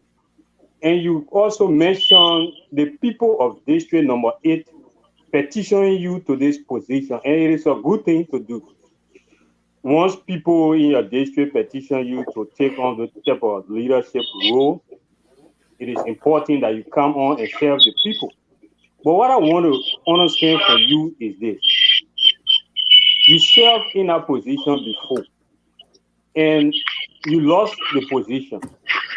So now you are claiming that Honorable Akala Gray have been doing some things that it is not in line with the development and progress of the community. So can you clearly explain to us and our audience some of those things that you did that make you to lose the position in the past, that you are prepared now to make those things to come into place or to implement those development plan or some of those laws that make you unqualified to win the position in the past? Well, can I answer now, Lincoln? Yeah. Once you get the question clearly, go ahead, sir. Go ahead. Yes, the first thing is I want you to refer to the story of Julius Caesar, and then you will know how my story ended. I have nothing personal against Akaros Gray. This guy, I employed him as my special assistant when I was in the house. Maybe some of you don't know that, we gave life to Akaros. I hate to talk about the things I do for people, because when I do something for you, I leave my reward with God. But it was difficult to survive in the election against Akaros because that was my own special assistant. And we took him to the CDC. We organized that party. I think you are aware. We took him to the CDC, and once the guy got close to President, we are at the time the standard bearer, George. We are. Once we made him close to George, we are became the victim. From this thing, higher Liberian people call it chiche pode, bizabode kind of thing. I don't know how to put it. But when you are fighting and your enemy is right behind you, you can even be strong and mad passing is hard to survive. I did not see Akaros coming. I saw Akaros as my office staff, somebody that lived with me, somebody that I tried to help.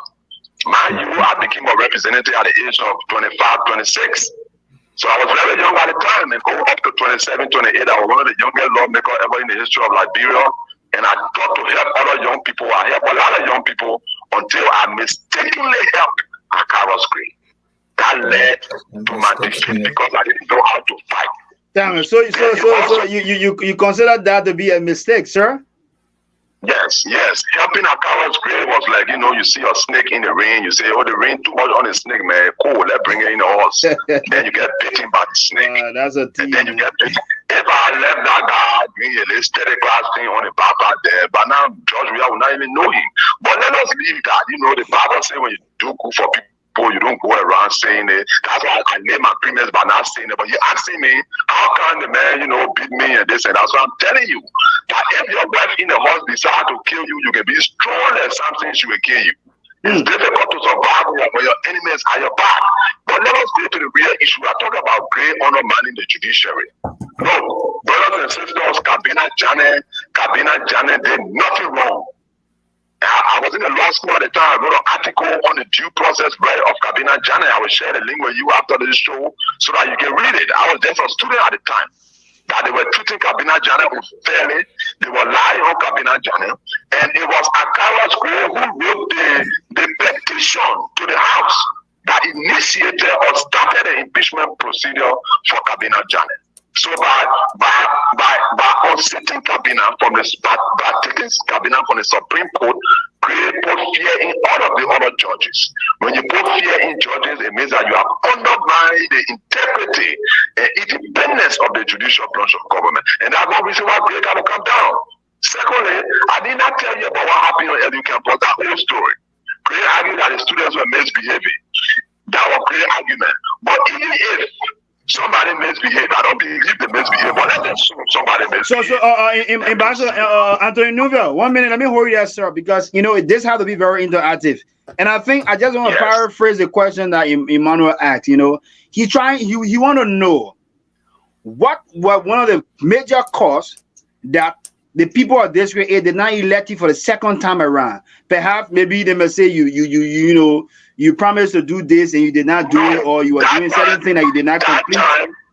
Yes, let me answer the question since interactive. That time, people were voting on Batila for all. Look, that time, Akawa's green on a CDC ticket could be Nelson Mandela. That time, a CDC candidate could be Martin Luther King. That time, a CDC candidate could be Barack Obama. It was not about the capacity of the candidate. It was on George Weah breeze were blowing through the country, and it was almost like a tsunami. Nobody could stop it. So what Mr. Clay lied to George Weah and put George Weah against me, and George Weah went in the district and said, "This is a new CDC man, and anybody voting for me will vote for Akawa's grade." All my development council, everything I was doing now, and not just my district, it happened in West Point, it happened in Newport, it happened all over the place. But it's not happening anymore. Okay, that's fair enough. That's fair enough. I think that response is better. That's fair enough, because I think that's one of the major points our brother Emmanuel was pushing on here. So let's move to the next panel because we're running out of time. Like I said, let's hear you, T-Max. T-Max, what are your questions for our audience? I mean, for our guests. Then we go to our sister Christina. We come to you, Gabriel, and that of Katman, and then Alfred. Then we go second time around. Gentlemen, let's do it very fast because we have about 45 more minutes to go with our guests. Then we call it a day and then go to other issues quickly and conclude. So let's hear you, T-Max. T-Max, are you there? All right. Thank you, CEO. Yes, am I audible? Very loud and clear. Go ahead. Yes. Am I audible? Yeah, we hearing you, T-Max. Go ahead, bro. Okay. Good morning, Anthony, Rufus. Morning. Yeah, good afternoon, something. Yeah, he's calling. He's from the States, so it's in the morning there to their side. All right. Go ahead, T-Max. Oh yeah. Sorry.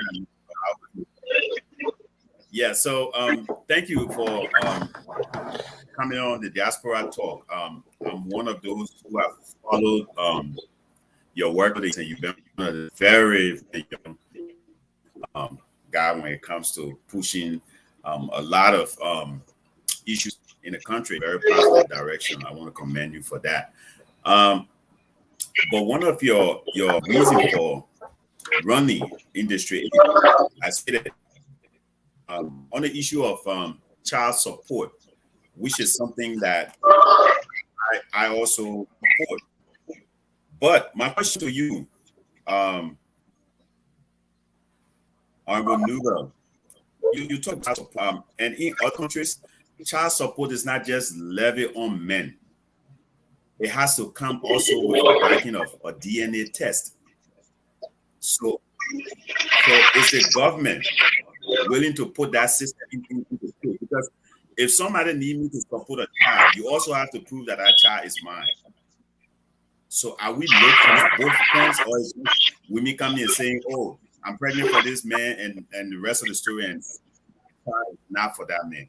Is there any other way that you in particular, because you are pushing that you are looking at that the child support also come with evidence that this child is mine? Is there a system that you have in place to support this proposal? Thank you, sir. Okay, Timas, thanks a lot for that question. Ambassador, I think what Timas is trying to say is this: the child support right you're talking about is very important, but we need to understand the other clauses that are attached, like DNA and all of those things. So can you just make that very clear to us? Let's understand. The first thing is you do DNA when there is a dispute. You don't do DNA on all children. You know, DNA is a procedure that comes when there is a dispute. So we have few DNA machines in Liberia. There are a couple of them here. The UN mission left a lot, and I think the government brought a few. But there are many cases here.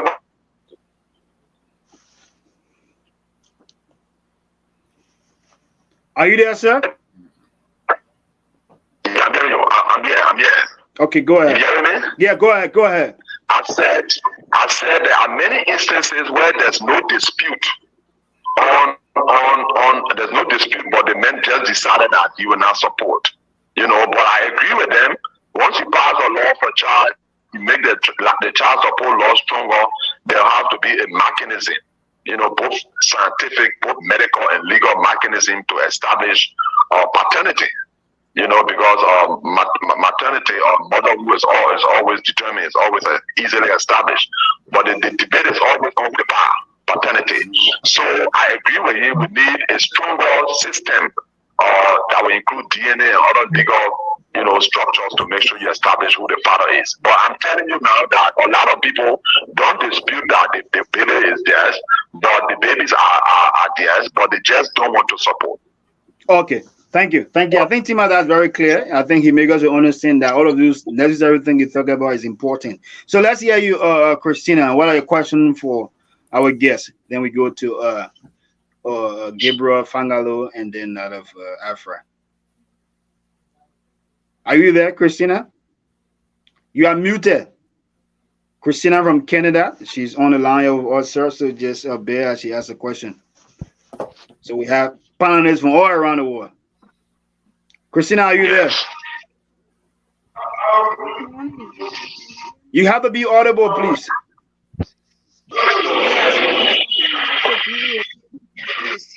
To have an independent COP.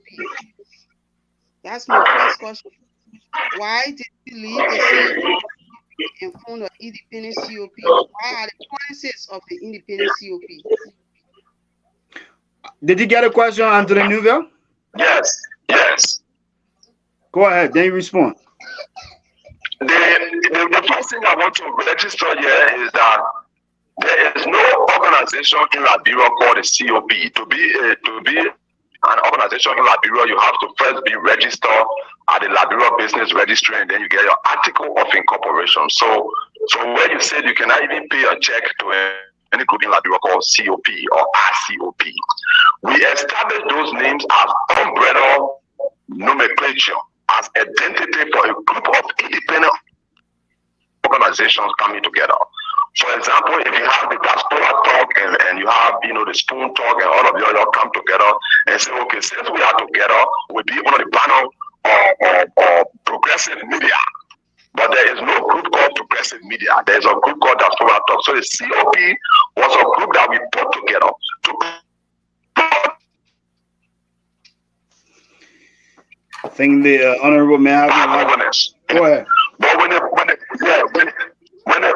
momentum of the COP grew and it was very high, then some of our friends said we can't stop the ordinary protest. We need to move on a mission move on the government level, happen in Algeria and Libya and other places, and demand that George Weah should come down. So there was another group in the same COP that said no. I mean, we have a bad experience from 1979, from the 1990 war, demanding a government to come down on the streets will lead to crisis. And I'm one of those that participated actively in the CPA arrangement, so we should not do it. So there was a disagreement as to whether we should do the we are come down. You can remember there was a we are step down in the COP. Okay. No, I'm not finished yet. Yeah, let him conclude. Let him conclude, Christina, please. Let him conclude. Then there were two reasons. That was the first reason. The second reason was some of our friends, and I don't want to be forced to call their names now. I don't want to burn anybody campaign time. But some of our friends were having secret meeting with Minister Maggie and other people in the government while we were mobilizing the people, children to get on the street. And we have recordings. We have that during the last.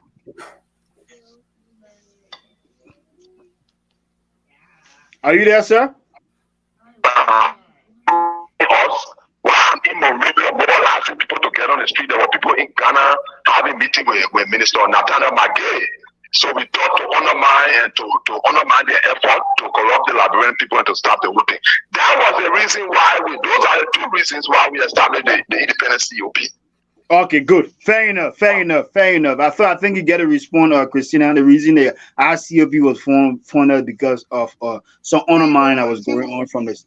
Yeah. We will get a second question. Go ahead quickly. Let's give you 30 seconds on the one. Then he responds quickly. We're giving you females, the opportunity, to ask two questions, and we the men, we're just asking one question. Go ahead. My second question, Ambassador, have to do with the issue of your nomination as a youth representative in the House during the Taylor regime. Not Taylor. Oh, Judy Bryant. Judy Bryant. Are you talking about Judy Bryant? Yeah, Judy Bryant. Yeah, Judy Bryant, rather. You went as youth representative in your house. And you promised the UL that you are going to advocate. It was through the instrumentality of the UL students. People demonstrated and people carry on peaceful demonstrations to see you ascend to that authority. At the end of the day, you promised the UL student bosses that you are going to donate a bus, that you are going to advocate for their rights. But when you enter the house, to our utmost surprise, things changed and the bus was not given to the UL students. What are your thoughts on that? What can you do different this time around if you enter the house? Oh, we lost our guest right away, so he's not hearing the rest of the question being asked. But let's see how best we can reconnect with him. So let us just bear a little bit, gentlemen. It is very crazy. Yeah. So I think your question is very clear. In much as he served. Okay, he's coming back. Yeah, Anthony Nouvel. Hello. Are you there, sir? Hello? Are you there? That is, gentlemen, let's hold on a little bit, please. Just bear with us. Let's get him quickly so he can respond to your question. That's a beautiful question you asked because he once served as a youth representative to Judy Bryant during the term of Judy Bryant from 2003 to 2006, because 2006 is where we had our new, president in power. So it was approximately 3 years. So I recall for what Jesse's saying, and I think at the beginning of the show, that was what he tried making us to understand. It was where he got the suspension because he made the leadership over there to understand that in Amman there is no bus being provided for the student of the University of Liberia. Those Grand Cherokee that was given them, he refused to drive his car. He refused totally. So based on that, I mean, he's going to speak for his very self, but I can recall, and history would judge him for that he was suspended by a colleague simply because he refused to drive the Grand Cherokee that was given them at the time.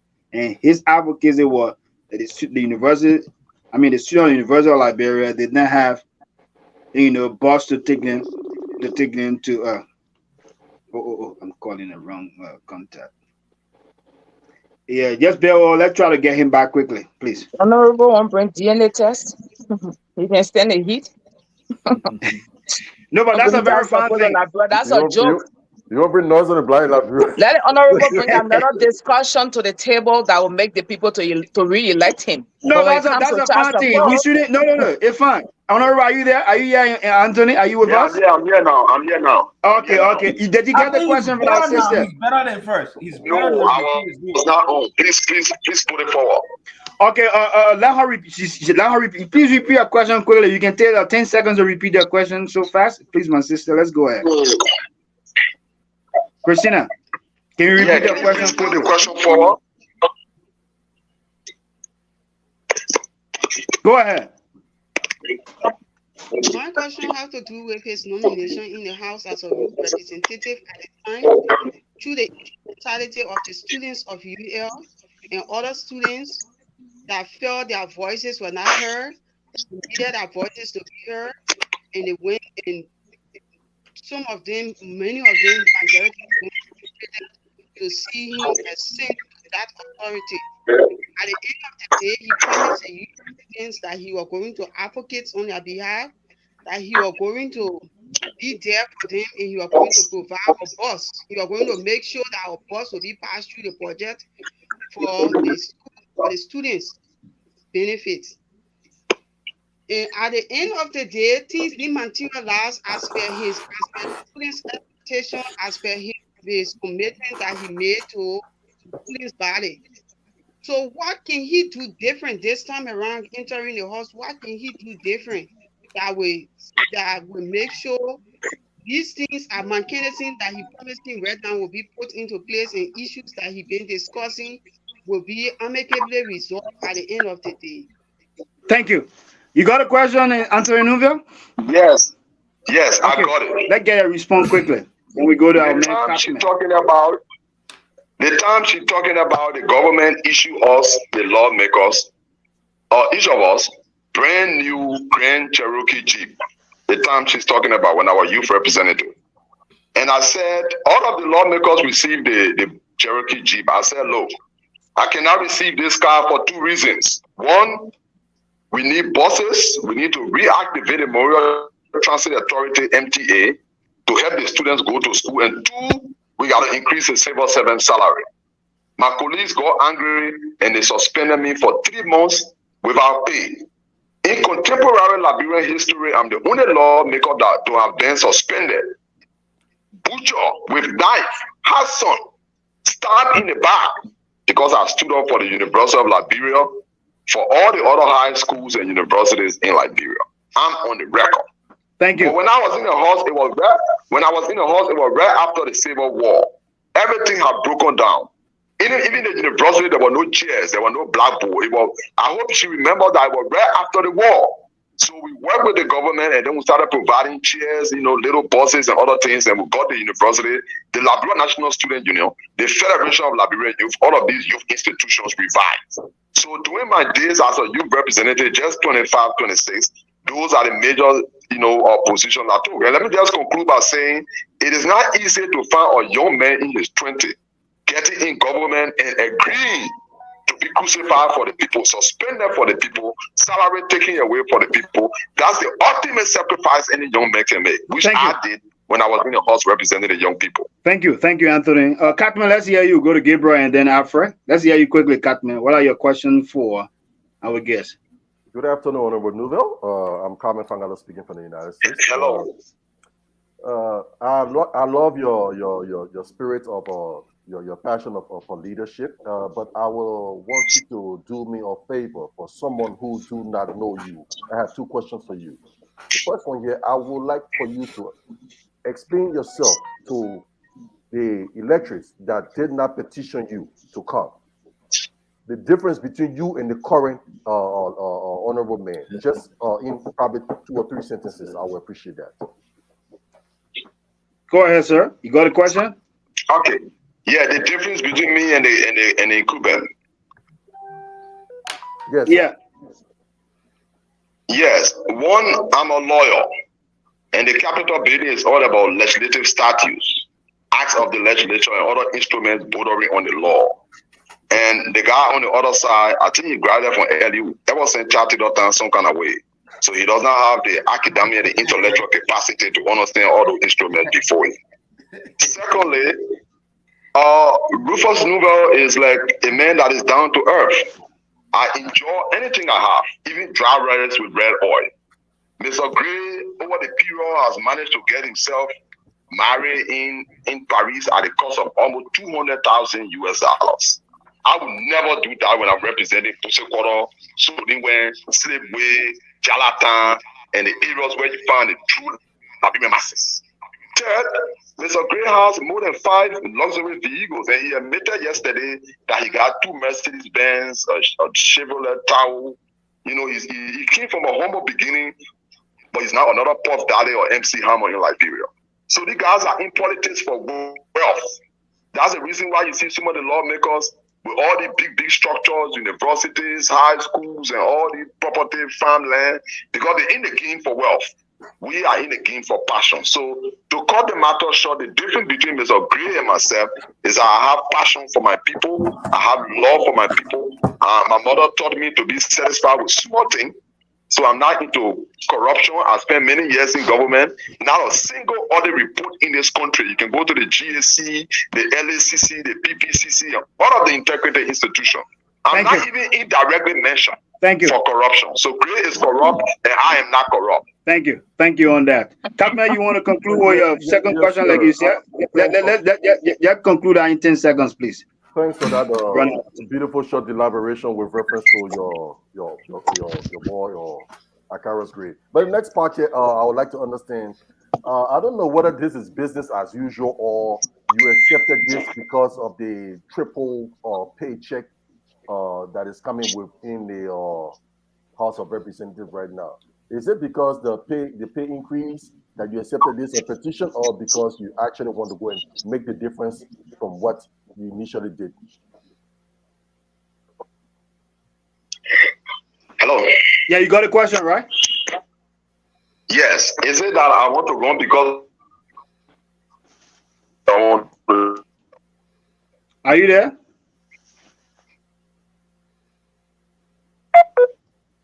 Gentlemen, just bear with us, please. You know the internet system in Liberia there, so yeah.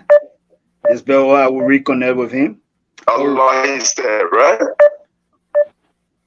Are you with us, sir?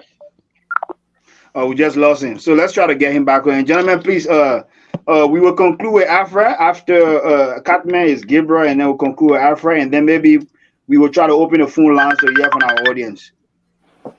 After everything, we're gonna let him go because of the internet.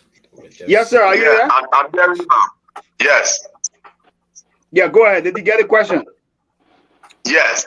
Do I want to run for a new order, or I want to run because of the big money? You know what he said? Yeah, he said that. Yeah. That's fair enough. Go ahead.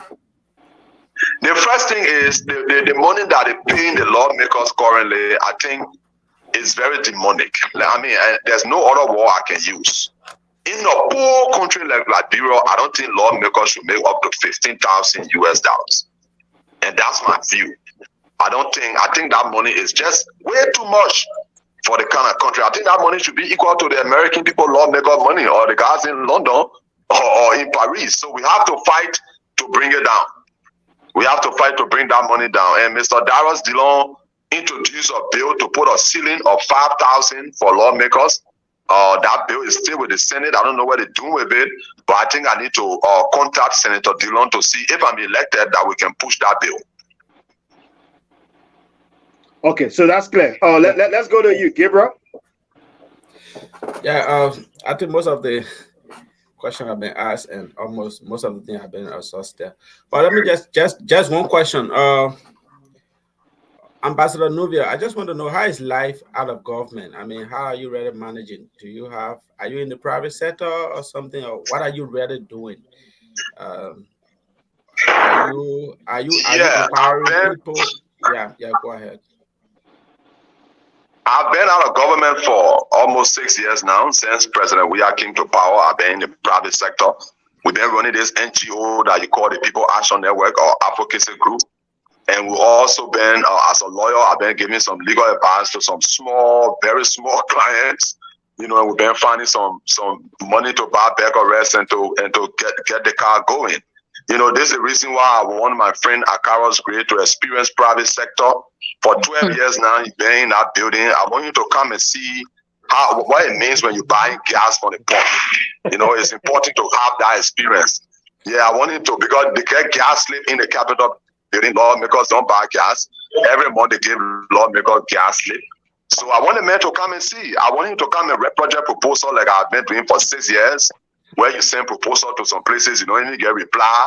Some places you send 5,000 proposal, they give you 200, you know, those kind of thing. But that's how people should live. When you, and also to read application, how to say, dear sir, you know, I'm pleased to apply for the position as advertised in the local daily. I blah blah blah. Please see attach my resume. Sincerely yours, Akara Mose Gray. So when you go through the kind of processes in life, then you know what it means to be on the street. Wow. Okay. So I mean, you want to add, Gabriel? Go ahead quickly. Yeah. So from your articulation, it just showed that you don't have so much income stream. But how are you going to fund your election right now? I mean, do you have some? Because politics, I mean, campaign is very, very much capital intensive. I mean, where are you going to get the money from? I mean, you don't have a stable job that will give you something healthy. Did you just say you don't have a stable job, Gabriel? I mean, he said he's into advocacy, he's into this. Yeah, there's no stable government job. I think he's talking about government job. You currently now, I mean, do you have a stable job? Are you ready? All lawyers are gainfully employed. All lawyers are gainfully employed. All medical doctors are gainfully employed. All engineers are gainfully employed. There are 3 professions. It's very difficult to not have a job. So if you are a doctor, you can even be in your room, you know, and advise. So we lawyers, we advise clients and how we make money. Like if you want to buy a land in Liberia now, you can call me at Tony Nouvelle. Please verify the deed, check on all my papers. So I check on it. You say, okay, good job. Take the $200. So lawyers are always in the corridor of making some money. I'm not talking about the big money now, but making some kind of money. So if you say you don't have a stable job per se, I don't know, maybe you mean I'm not with the government, but I provide legal advice to people and that's how I make my living. Yeah, that's why I'm asking how are you going to fund your election, all the meager aims? And now you're not. Yeah, the guy asking the question, what's your name? The guy asking the question. Yeah, Gabriel from South Korea. Gabriel Masikwe. Yeah. From where? South Korea. Oh, that means South Korea. I didn't tell Gabriel to send me one cartoon a t-shirt. And he can say how we run a campaign. Tell Gabriel he will send me one cartoon a t-shirt. It will start from. And we start from on that cartoon a t-shirt. Thank you so much. But man, Gabriel, I'm not joking. I will get a cartoon a t-shirt. Say your own question that I have to get money. You will help me. Okay, let's get on you, Alfred. Let's hear you quickly. Gabriel, I think Gabriel have concluded on his question. Alfred, let's hear you, my brother. Yeah. Thank you so much, CEO, for giving me the opportunity. I'd like to also say thank you so much to Ambassador Nouvelle for taking his time to come here. Let me just say this quickly. Ambassador Nouvelle, I was one of your voters in 2006 that voted you. And I was also one of the voters that voted you out in 2011. So you citizen man, right? Yeah. Because I was one of those that voted him in, and I was one of those that voted him out. Because hold on, Alfred. That's a very fine point you just made. You're one of those that voted him in, and you're one of those that voted him out. Yes. Let's get a reason why you voted him out. Then you can, I think the ambassador he already started alluding to the fact that when he was suspended, when he stood up his ground. But let's hear why you voted him out. I think that was in 20. Okay, go ahead. Out in 2011 because this representative at the time he started reneging on those things that the high expectation that he started. He started to renege on it, and he was done talking on the floor. He became quiet. So 2011, we had no choice but to remove him. For me, I did not vote him out because of a George Weah wind that was blowing. I was on the part of integrity. I was on the policy issues. That's where he started reneging. This is why I voted him out and brought him out. So when you say reneging, the Oma way you look at too, let her understand that point when you say reneging, because I be English there for the people. Let me put it Labron way. Theo, one second. Alfred, can Alfred ask a question? Yeah, I got it here. So, okay, Alfred, no, ask a question. Because you're asking Alfred a question, you're confusing him. Let me ask a question. Our guest had to leave, but let me just say this. No, it's important. That's a statement that he made is important. Let's hear Alfred. Go. You just get Alfred, not Alfred Leona. Alfred, just make it very clear. Thank you so much. Like I said again, when the ambassador was elected in 2006, I was one of those that elected him. Owing to the fact that I know this ambassador, we live in the same community. We went to the government schools. This ambassador graduated from Tubman High, and I graduated from a government school too. So I know the ambassador. We're all in the trenches. So I know the ambassador when I say I voted him in and I voted him out. I know the ambassador, so to speak.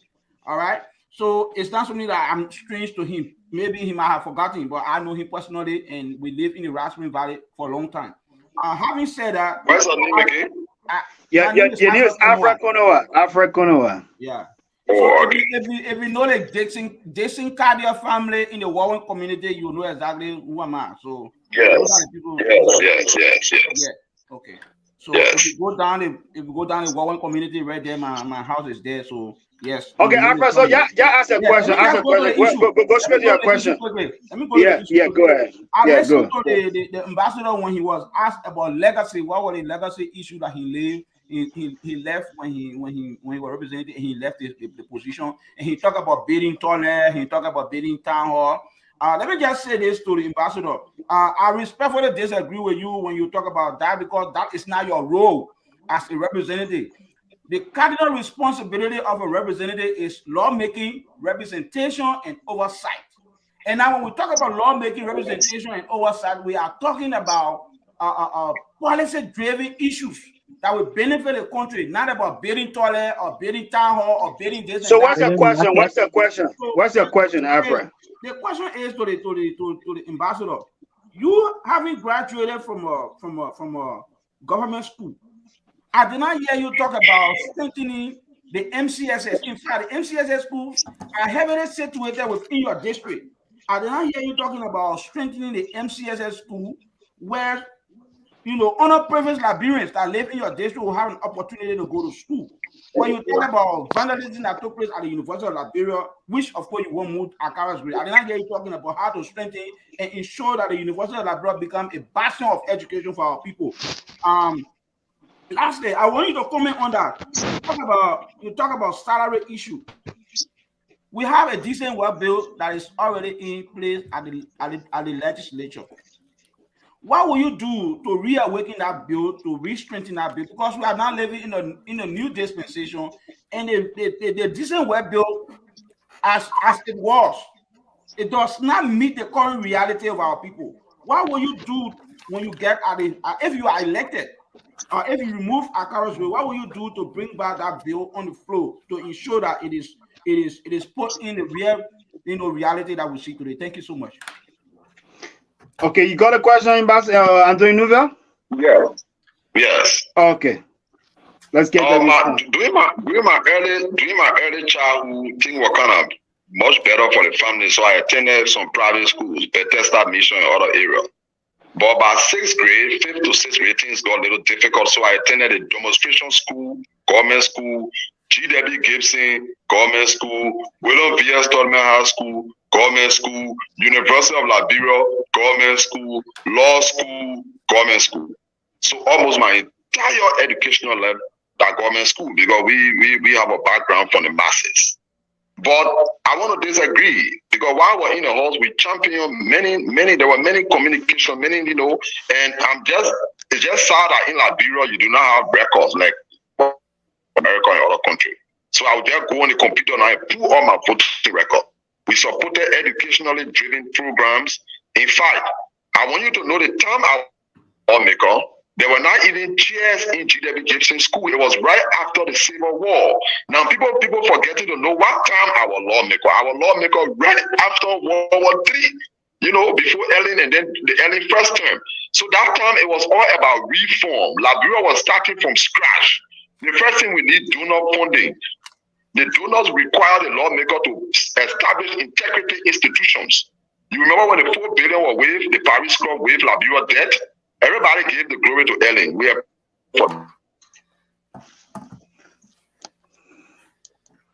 Are you there, there were sir? certain legislative instruments. Yeah, you not hearing me? Go ahead, you are clear.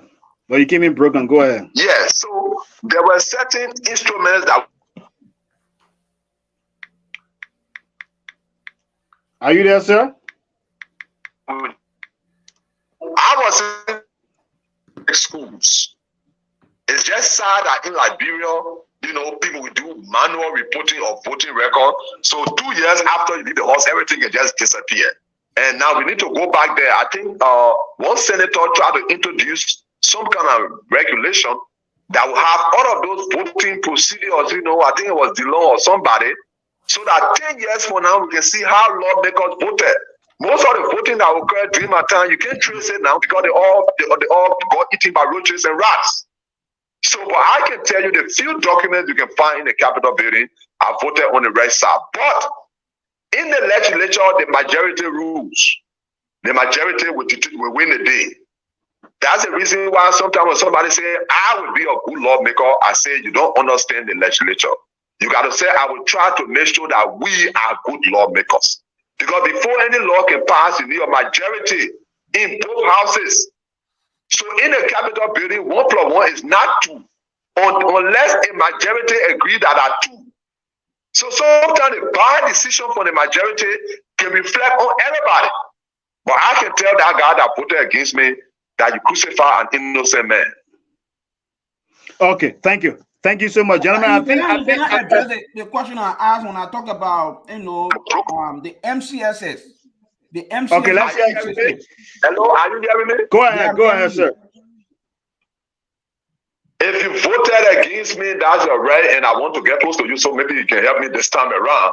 But those who voted against me because they thought that I was part of the wing of corruption in the legislature.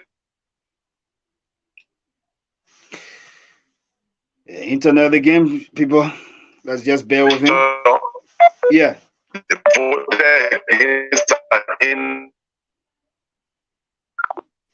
We just lost him. So, gentlemen, we're going to conclude on the question from Afra. I haven't asked my question. Okay, let's hear him. You are the first person I thought yet. Go ahead, sir. On the Decent Work Act, the Decent Work Bill passed already. It's in force. It's the law of Liberia. You know there's a difference between a bill. Hello? Go ahead, you are live. There is a difference between a bill and an act and a law. When the law is proposed, it is a bill. When it is passed, it is not a bill anymore. It is an act of the legislature. So the Decent Work Law is already in force. It's no longer a bill before committee room. I think what he's talking about is that we should amend that law. Exactly. Maybe That that's was what my he's talking point. about. That was my point. Go ahead. Go ahead, sir. Not to have a new. Wow. Gentlemen, I'm so sorry there for all of this technical problem we're having. Go ahead, sir. Yes, so that to make sure. Go ahead, sir. Yes, so we need to amend the Decent Work Act. He's very correct. The last caller is correct. We need to look at the law because the minimum wage is not realistic. The minimum wage in Liberia is no longer in conformity with the economic variables. Okay, thank you. Thank you. Fair enough. On this note, gentlemen, we will just conclude here with our guests so that we can conclude the show, and then we'll open it line later because of the internet issue of our guests. We will not be able to, go further waiting for calls and that of other questions and what have you. So, Ambassador, we want to thank you so much for coming on to discuss your plans and program for District number 8 when you are elected, for as representative. But we want to conclude on this note. I get one final question, and right after that, you can give your parting comment. With all of this brilliant, idea you have brought on the table of the issue of child rights and what have you, and you just said something very important. You as an individual, with all of this, bill that you have, if you do not have support from your colleagues, those bills cannot come in. It will just be on the table. Like we see our man, you get called about most of the time, shouting and yelling all in the house because, there are other things that he wants, to come on the table, and he doesn't have support. How will you feel, with all of this nice thing you are crafting, over the period of time, and you think that these things will help to push our country forward, and all we are looking at the essential part of it. But if you do not have support from your colleagues, what comes to your mind? The first thing is people ride on political parties' tickets. When they get to the legislature, they don't even speak to the political party again. And that's one of the reasons for very bad voting in the legislature. Are you aware that the opposition senators are in the majority? Are you aware of that? Definitely. Definitely, they are. Okay. The opposition senators are in the majority. So when Akaros Gray then decided to impeach Kabina Janet, and they in an impeachment trial, the senators are the jurors. If you ever went to court, you know who are the jurors. Yeah, sure. I follow that case up to the end. So it was not possible. It was not possible to impeach Kabina Janet with a majority of the jurors voting against it. And in the Senate, they get majority opposition. Liberty Party, Unity Party, and all those people, they are there. They are in the overwhelming ANC. They're in the overwhelming majority. But when justice came on a trial, when fair play came on a trial, when the rule of law came on a trial, and the CDC had minority of the jurors, I was dancing at the law school at the time. I told my colleagues they will not impeach Kabina Janet because the opposition lawmaker will resist. This is a regime project. The man had a dissenting opinion against the CDC during the ruling before the 2017 election second round. That's why they want to move him from the court. But guess what? When they went to vote, 90% of the opposition senators voted for the impeachment of Kabina Janet. So the blood of the Liberian judiciary is also on the hands of the opposition. I'm talking about having majority. The rules are very clear. The Constitution gives the lawmakers the right to read the rules. The first thing in the rule is that, gentlemen, the club will join here. The thing, plenty people say that the thing all of us say. That the first thing, the first thing they tell you when you enter the legislature. So if the majority of the people say Jesus Christ is not the Son of God, which is bad, and you don't say that the Son of God, the resolution from the heart will be Jesus Christ is not the Son of God. So the truth does not matter. Once you do not have a majority, the truth is insignificant. Thank you. Thank you. Political parties, yes.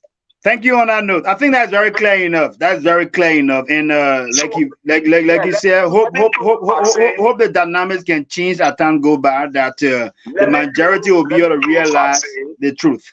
So let's get your parting comment, Anthony.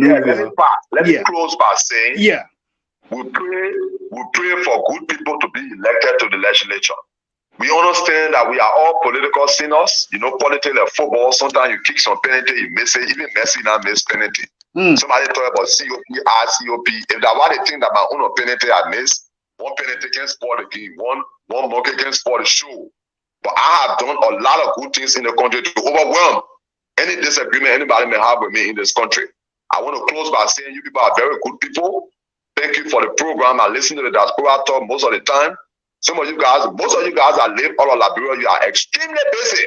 So to leave your work and your family to come to educate the Liberian people, I want to say thank you. I will always avail myself to the Diaspora Talk. Maybe next time we'll be on video. Thank you. God bless everybody. Thank you, Anthony Nuvia. We appreciate your time, and you have a wonderful brand new week. It's a pleasure. Tell the ladies hello. The ladies on the show, tell them hello. A special hello for me. Okay, I think they're getting you loud and clear. Thanks a lot. Push the child support law. Thank you. Thank you. God bless you. Okay, sir. God bless you too. Yeah, so one of the ladies, the man giving gratitude to him, see they kind of level living. But anyway, I mean, we have a wonderful time with him, gentlemen, didn't we? Say that? I think we're getting me too much hard time. One good thing that I like about him is that he tried to push some policy that we all want for our country. The issue of the child support thing that we're talking about, it may look so how different, but when we try to implement it, trust me, yeah, then we get to know the reality of it. So, gentlemen, on this note, Gabriel, you think we can open the phone line to hear callers from our callers, or Gabriel first? Let's hear our comment. Read few comments there from our audience. We'll open the phone line, get calls. Then we will conclude by getting everybody's view on what they heard from the Anthony, and then we call it a day because we're already running out of time. We're already out of time. Let's hear you quickly, Gabriel. Read few comments for us. Gabriel, what I want you to do, you can just prepare the lines and let just be rolling there while I do the reading and the comment on the side. Okay. Just prepare the numbers and they be rolling. It's a little bit later. That's why I don't know. I'm telling you guys that the oppositions are not united. You think I can joke about it? You heard him, right? Yeah, Claire. The senators were the majority, but they voted Janet out of office. Yes, can I go ahead with a comment? Yeah, go ahead. So I have Khalifa Trawale. He says, so how you think we can increase Liberia population? Human resource building is very cardinal to every nation. I think he was responding to Christina's comment. I have Tafa H. Doya. He said, hi to all you awesome people. Hope you are doing wonderful on this beautiful day. Keep doing this great job. God bless. I have Melvin Papi Gray. You see, he's very low. I will go to Theophilus Biology Man Kwe. He said, good afternoon, family. I'm once again joining you from Maryland County. Hope we are opportune to call.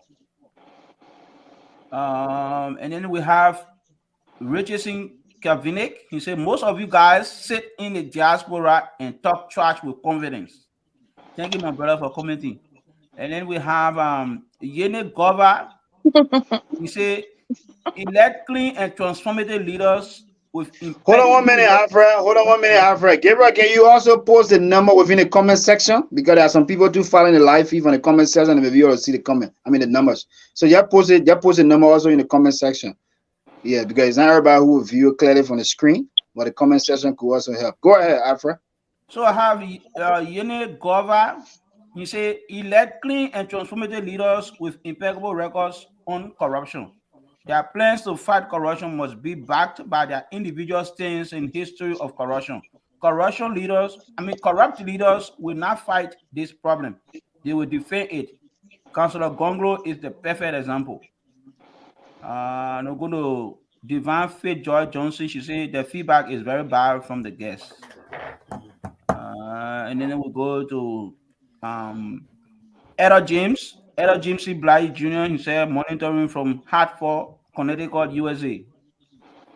And then we have from my ear that repeated comments. So, and then we go to AB Jabate. He says, you guys are doing extremely well for the country. At this time of Liberia politics, I believe he wanted to say we like such conversation. But I will advise we take it at all levels, including uniting all Liberians in the diaspora, no matter which political affiliation you associate yourself with. And I think we'll take the last one here from William Glay. William Glay, say honorable. You still using the Walmart phone before? Hello. William Glay says, can you hear me? I mean, you loud and clear. Go ahead, brother. We hearing you. Go ahead. Honorable William G. Glay, senior, watching. Wow, dearest brother and sister, I am very surprised that among when I think when to say I'm very surprised about that among when I was in a house. So it means he was former representative. So yes, we have our number. That was the last comment. So we have our numbers right here. You can call this number plus 8210-8089-0335 for the US. And you can also call 319 for the US, 319-231-2600. Okay, thank you there, Alfred, for reading out the comments. So to our audience that are following all this, the Diaspora Talk, where we discuss issues concerning our country, Liberia. Yeah, the numbers there, the number is right there on the screen. You can call this number on WhatsApp, or you can call this number directly, to place your call through so we can hear you. If you're also there within the comment section, there's a number right there. It's +821. For those in South Korea, it's +821080890335.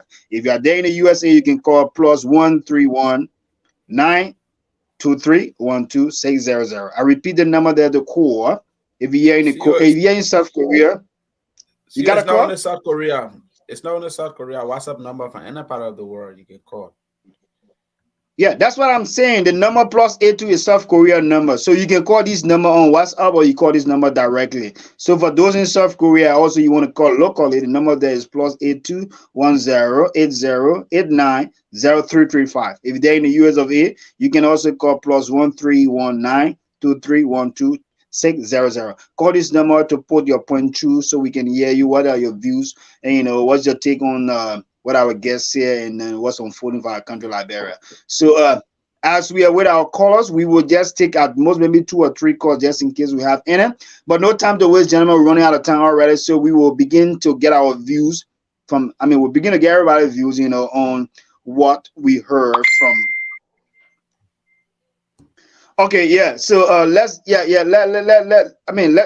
hold on a little bit as we expect our callers. So the lines are open right now for our audience. You can call in to participate on the show. This is your show. It's important that your voice be heard because the people all the way in Lokatua, in Bogonjide, they are listening to the Diaspora Talk and they want to hear your take, about what our former representative who is aspiring to become a representative once more for district number 8. You can call to ask your question, what he said. You want to disagree with him to agree. The line open for you guys to place your call. So on this note, gentlemen, no time to waste as we are also with our call. So those of you that have the line open right there, once we have our calls, you can take this call as we will go through right now to get our view. So let's start with the ladies once more. We listen to the ambassador very clearly. And he explained his plans and programming for our country. He also firstly identify the problems. After identifying the problem, then he make up the understand the solution he's going to bring on the table. So let's start out with you guys. Let's go to you firstly, Christina. You heard the ambassador very clear. The president, ladies and gentlemen, right? So let's hear from you. You heard him very clear. And this time around, gentlemen, we will just give 30 seconds each to every one of us to get this view around the table before we get our parting comments. So any other thing you have, just keep it for your parting comment. Let's just get our view from, what the ambassador said. What are your take, Christina?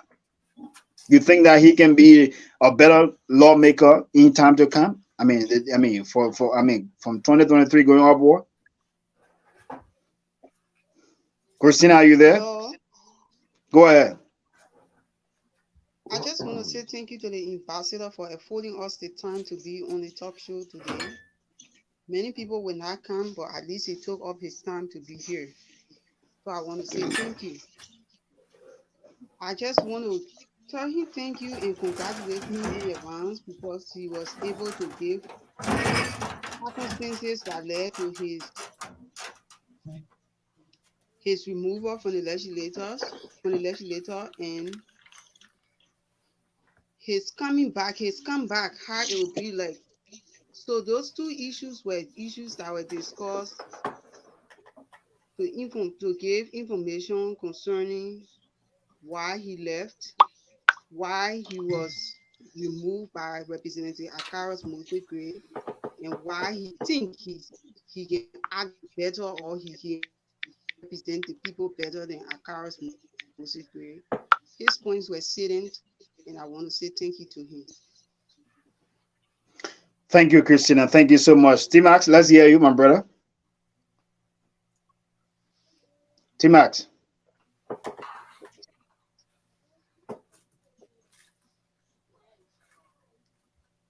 T-Max, are you there? Coffee too strong. Oh, Catman, let's hear you. Man, for the team. Man, I hear you. Catman. I gotta tell you one step, man. Catman, let's hear you. Well, we just heard the ambassador. Let's hear you quickly, my brother. I appreciate his acceptance of our invites to come and sell his platform. I would say, or sell himself to people who don't know him. But one thing I will always tell people when it comes to these political positions, most especially our Liberian young brothers who come into this thing, we no longer want business as usual.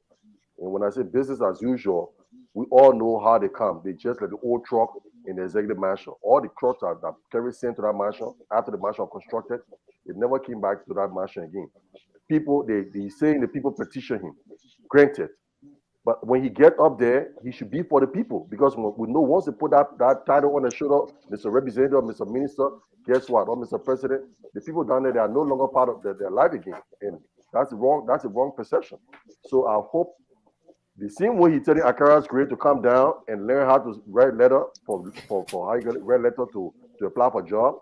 I hope he maintain that mindset when he's up there, if he will be elected, that he will one more be the same. So nothing much to say. Thanks for coming, Mr. Honorable Man, and wish you good luck in your endeavors. Fair enough. Let's hear you, T-Max. T-Max, are you back with us? I see you got on the line. Okay, let's hear the caller. Yes, we got on the line. Do you want to take a call? I mean, your line is very terrible today, T-Max, but let's hear the caller. Let's hear the caller. Good morning. I don't know why. Good morning, caller. An email where you call from. Hey, ladies and gentlemen, my name is Jenny Kuwasa. I'm calling from Minnesota. What's up? Man, what's going on? No, man, I'm begging you, man. No, man, what's that? What's that, T-Max? I pick up. I don't know. I pick up the call. You try to take like some computer stuff. I'm gonna say I'm shocked. My man.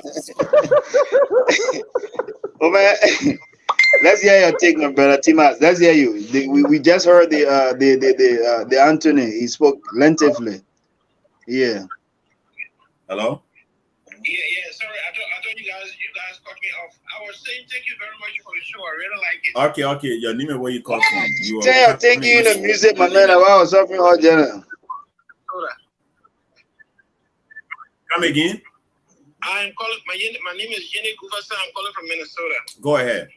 So I called earlier. I wrote a question. I wanted to ask the honorable about the roles and responsibilities of a representative. My reason for calling for asking that question was that there's so much pressure on our lawmakers to provide services instead of making laws, and that encourages corruption. I wanted him to answer that, but he left. I don't know if anybody on there can help me with that answer. Yes, I think I reminded the representative about. Hold on, Alfred, hold on, please. Tima, you say got more calls? No. Yeah, let's take more calls. We'll respond to these comments, and the reason we're gonna keep the Anthony on while calls coming through because of the internet issues there back there. So we just wanted to get everything done speedily. Go ahead, T-Mac. We do have calls. Let's take in the calls, but as we with our caller also too, like I said, we'll take 2 or 3 at most, and then we give our comments so we can take a leave, gentlemen. We're already out of time. Hello. Yes, go ahead. Yes. I got 1 or 2 issues. Your name and where you call from? Yeah, I'm Cornelius Davis, calling from the United States, Iowa. Go ahead, Cornelius. Yes. So. Yeah, 1 minute, brother. Can you just mute your monitor you have in the back there? Then we'll hear you clearly. Just speak to the phone, please. All right. I think I'm good now. I've already mute the monitor. Yeah, go ahead. Perfect. All right. First, thank you guys for the Diaspora Talk. I think this is a good program. And I like everyone, and I like the diverse opinion and views about the panelists. That's very good. But I wanted to go back to, I just wanted to make a comment. I wanted to go back to the human rights report. And this is very clear, the report, I think the report is very accurate. You understand? We in the diaspora need to push for this type of reform. And when we bring those panelists on the show, especially people, political aspirants, we need to, tell them where to stand, what would they do. No one asked the panelists or the guests to the question as to what will he do, to change, you understand, the effects of the report. Because some of us, I like the brother, I don't know who, what's his name, the brother from South Korea. He stressed on the private sector, and this was small stand from small in the diaspora. Our goal is to reform the private sector because we need to employ our people. We need to give employment. We need to provide resources. You understand that the private sector can, because in a society, the private sector that will build that society. And so a lot of these politicians, everybody wants to go go into the house. They won't be president, but they're not thinking for the gap that the foreigners are infringing on, from the gold industry to commerce. So you guys thinking, let's push this. I think we need to bring in more people that want to reform the private sector on this show. Thank you. Thank you. That was Paulina's day from the Iowa.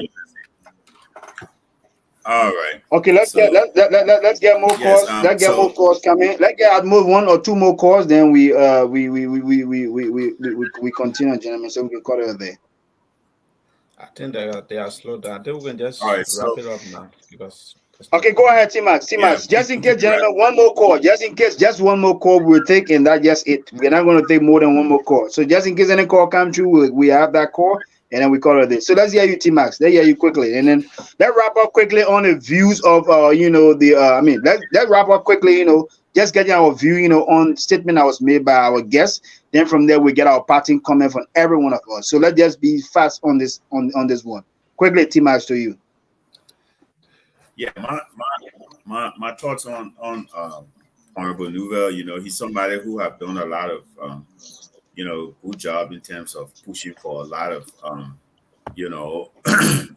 for our civil servants. He did a great job. I remember he struck for those buses for the students, and he was now driving the Cherokee Jeep they gave them. I mean, he took a lot of good shot, when it comes to changing things in government. And I'll be honest, he's somebody who have a track record that I have not heard any kind of corruption when it comes to Honorable Nouvel. So I wish him well in his endeavors. Again, it's all about making Liberia a better country and a place for our people to live and raise our kids. So we want people who have good mindset to go in government and make those changes. For me, I think if we can have a lot of people go in the House and the legislature and also the executive to make changes, Liberia should be a great country in the next decade to come. Other than that, we'll still be the same 6 and 7. So on that note, I want to say thank you to the panelists and thank you to the guests, Honorable Nouvel.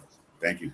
Okay, thank you, Timas. Marshall, let's hear you quickly. What are your view from the explanation from our guests? Let's hear you quickly.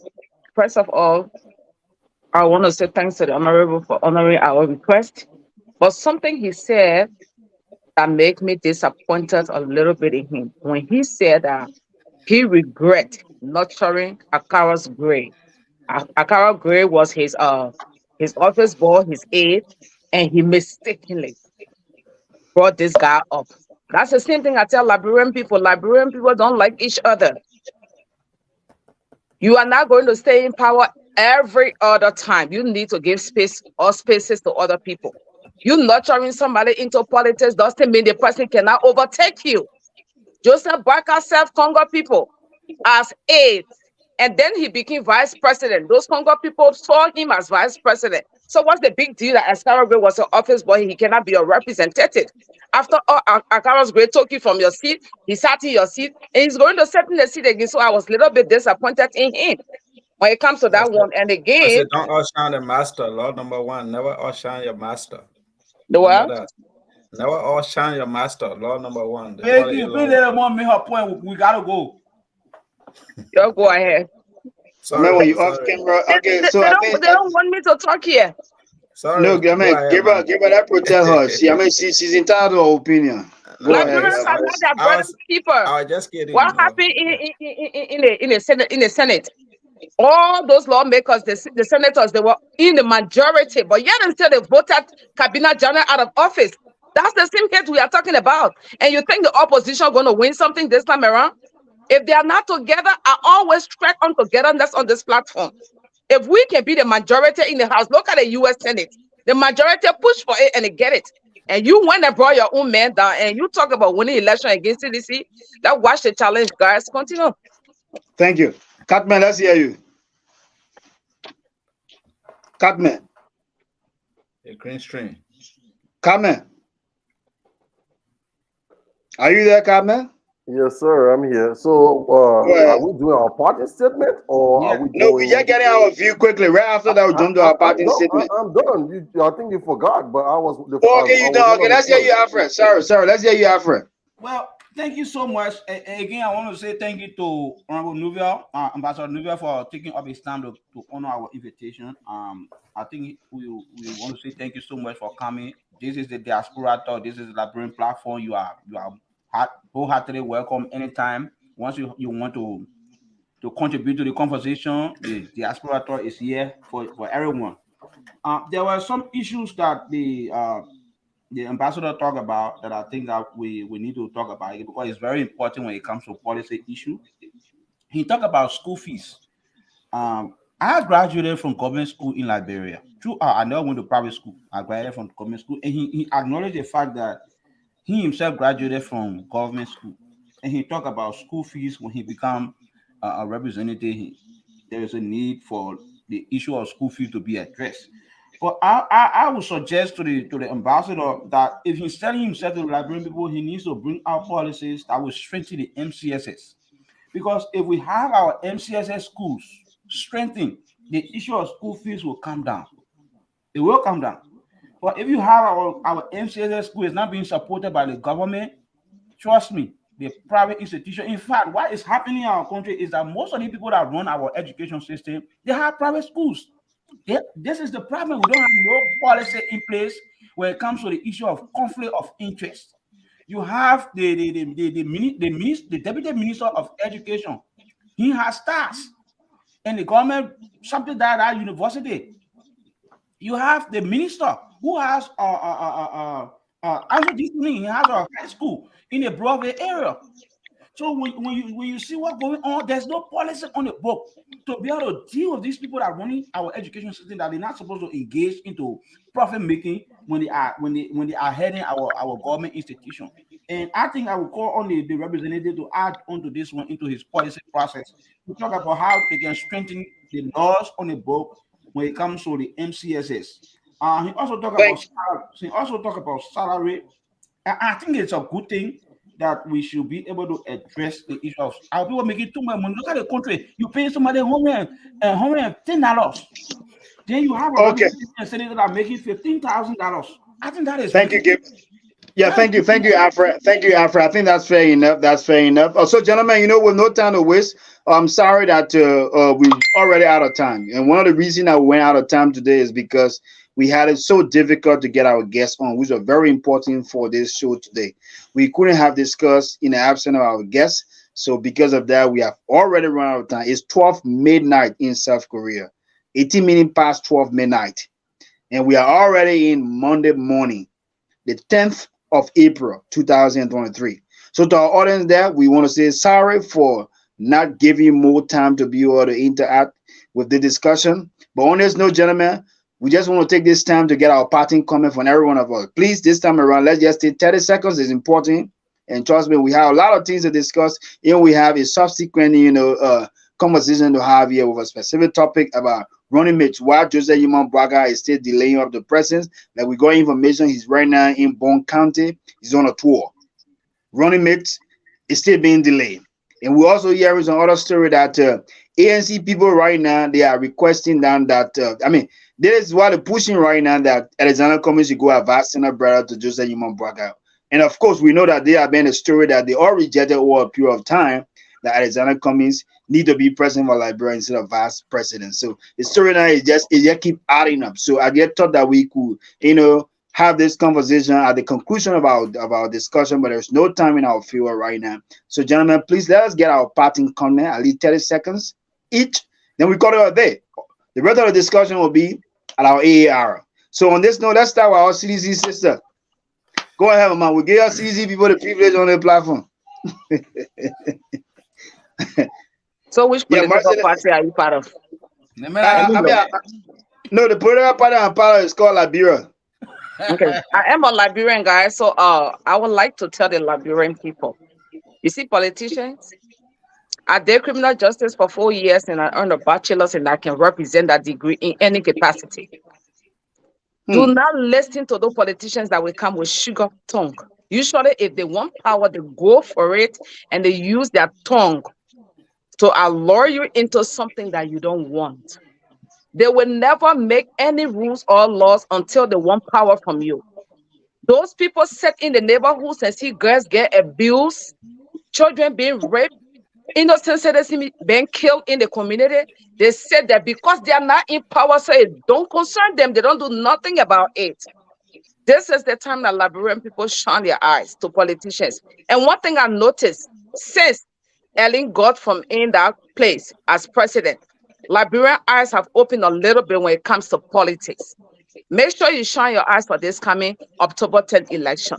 Those people will come. They don't like you. They don't want to see you around them, but they want something from you. Make sure you don't give them what you have without watching them, without seeing them, and without knowing their minds. They are coming into power to enrich themselves. They are not coming because they love you. So I urge all Liberians in Liberia, out of Liberia, that are going to register to go for elections. Make sure you open your eyes to the betterment of Liberia, because what you vote for going to hinder your future. What you vote for going to speak for your tomorrow. What you vote for going to speak for your children's future. So shine your eyes for this coming election. Thank you. Thank you. Thank you so much. Thank you so much. Cartman, let's hear you. Cartman? Are you there, Cartman? Yes, sir. Yeah, let's hear you quickly, my brother. Your parting comment? Well, I would just like to say thanks to those that queue in this morning, this afternoon, this evening to our broadcast. Thanks for queuing in. Thanks for your contributions. Thanks to our guests for coming in studios. And happy Easter to everybody. Christ is risen.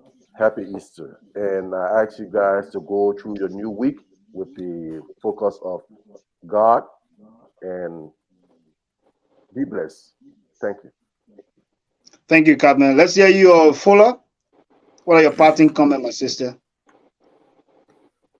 Thank you for affording me the opportunity to give my parting statement.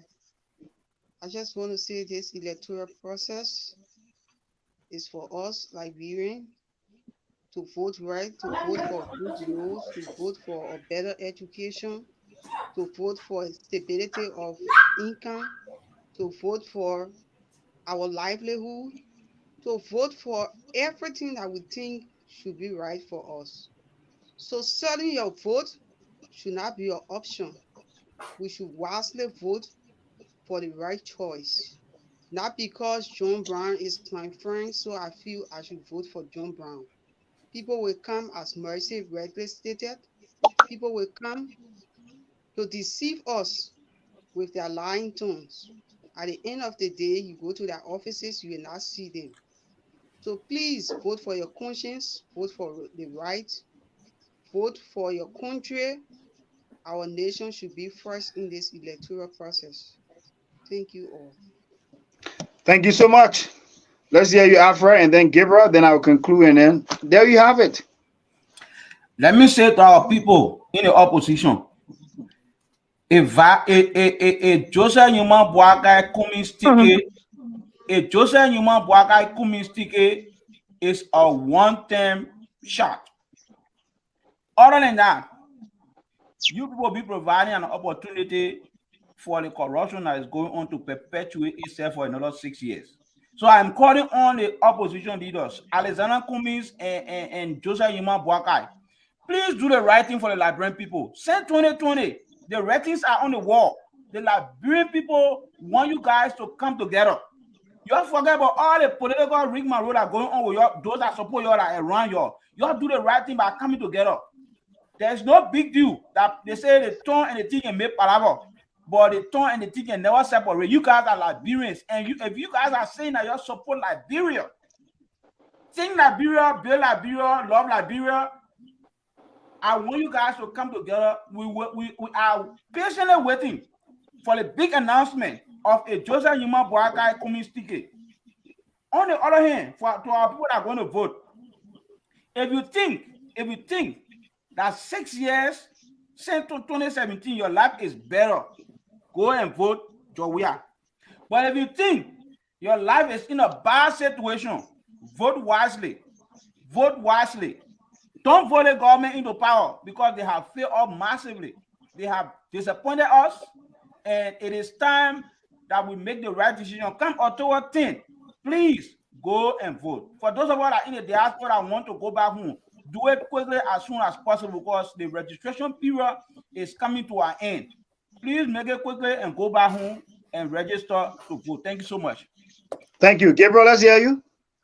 Okay, let me first let's start with Antonio Novia, then I just conclude on a recommendation done by one of our followers here.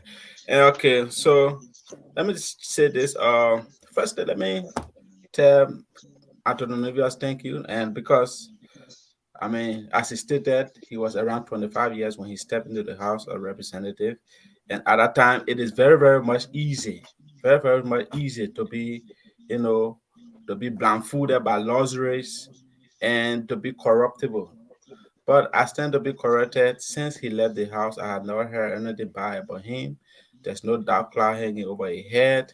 So I think, I mean, he come across as an integrous person, someone who is honest, someone who is integrity.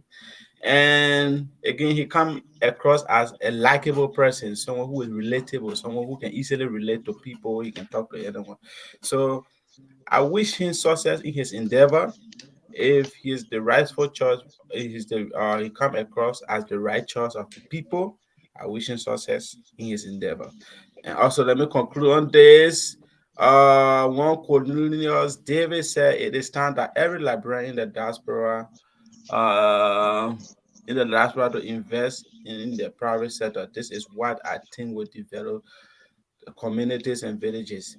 The gap in investment by Liberians not investing in the private sector is widening, and the foreigners are taking serious advantage of this. Diaspora Talk needs to bring on more guests that are currently investing in the private sector and what are the challenges they are faced with. What advice can we give back to those barriers? So I think we brought this man on before, this guy who is doing rest farming. Armstrong Jala. Yeah, Armstrong Jabba, and I'll reach out to him too. I think we brought him on. I think, like I stated earlier from my initial statement, the private sector is being left vulnerable. It's being left in the hands of foreigners because the mindset of, I mean, only politics. That's where the bread and butter is. That's where you can go and get the money. I think we need to re-incentivize the private sector. Government is overwhelmed. Government cannot onboard everybody. Government cannot pay everybody. We need to make government jobs unattractive. We need to make it unattractive. People need to go into the private. We can be sitting over fertile soil and we still be sending 200 million to 11 India. million. To India for rice. That is irony, brother. We can do that. We have something. You can just sprinkle rice seed on the floor and let's say on the soil, and that rice will grow naturally. It don't need fertilizer. But again, you want to import rice from China, where the people, very soon they are just coming from winter. So, gentlemen, I think we are handicapping ourselves by not exploiting our own natural resources to our advantage. We need to look at the private sector. Thank you so much. Yeah, thank you, Gabriel. So there you have it, my people. I mean, today we have a wonderful discussion. Thanks for being on here. We appreciate all of our audience, our panelists, who make it a time to be on here for us to discuss the issues. I will just conclude with just a few words. I want to appreciate the ambassador, Antonin, the honorable man, Nuvia, for being on here as our guest to discuss sensitive issues of our country, his plans and program for District number 8. I recall this is someone who I know very well personally. Grew up in the same community when I was much younger, and witnessed him at the time at TIHA. And one of the things I enjoyed during the 90s, whenever there is August 24th, where you see, the MCSS school drilling, TIHA, always came the best, from the attire, the way they're dressing, their moves and what have you. Those were the movement I really enjoy, there in the 90s, looking at MCSS school, within our section. MCSS have been the best school in our country, and all that we pray for, hope that we have a better government that can improve the system to make them, to regain their position. Ambassador Nuvia have been one of the youngest, representatives there in the house, and he have been doing his very best. But trust me, it is difficult, most especially from the country that we're from, Africa. To be a man of integrity, it is not an easy thing when you have about 99.9% of your colleagues who are, taking envelope, and you just that one man who want to sacrifice yourself. It is not easy to be like Jesus Christ, who sacrificed himself, for our sin. So he did his best. He's a human just like you and I. He could take the envelope and walk away like other people doing. He could enrich himself like, other, government official. But he decided to stay, for integrity. And I think he did his best. And I think there's a need that Liberian people should see reason in what he did, and with new policies, coming on the table to be able to, put him back. And let's see how best, we can push our country forward. Because that is why, you and I pray for policy. That's what we want from our government. We need a better policy. So, gentlemen, on this note, I want to take this time to appreciate everyone for taking up the time coming again once more. This is Diaspora Talk. Is here for all of us. It's here for Liberians in totality. Let's discuss the issue of our country. Let's help to push our country forward. Liberia is all we have, and Liberia is all that we have. Nothing else but our country. Liberia first. October 10th is election, and we hope our people back home will, be wise enough to elect the best leader that will lead the country to success. On this note, good night from my end. See you guys, gentlemen. Next week. Let's go. Please say invite to Akara in Kaya too. Yeah, we can tell our CDC sister can do that for us. It's Crown Up Boy, yeah.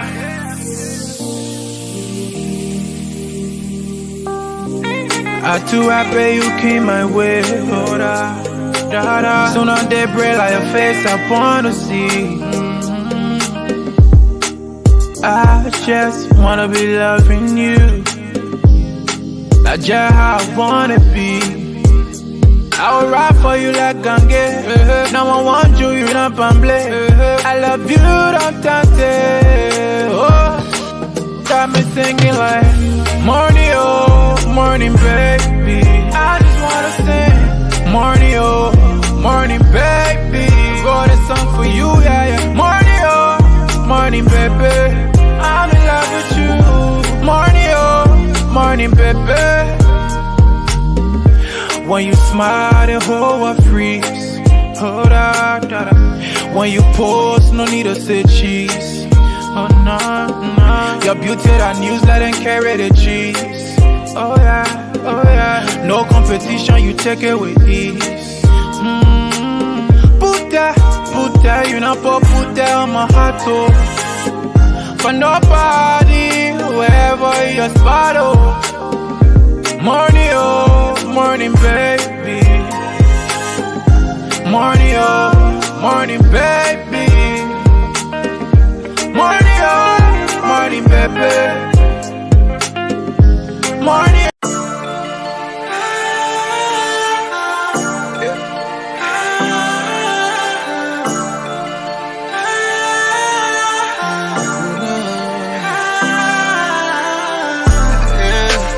Haters catching cold.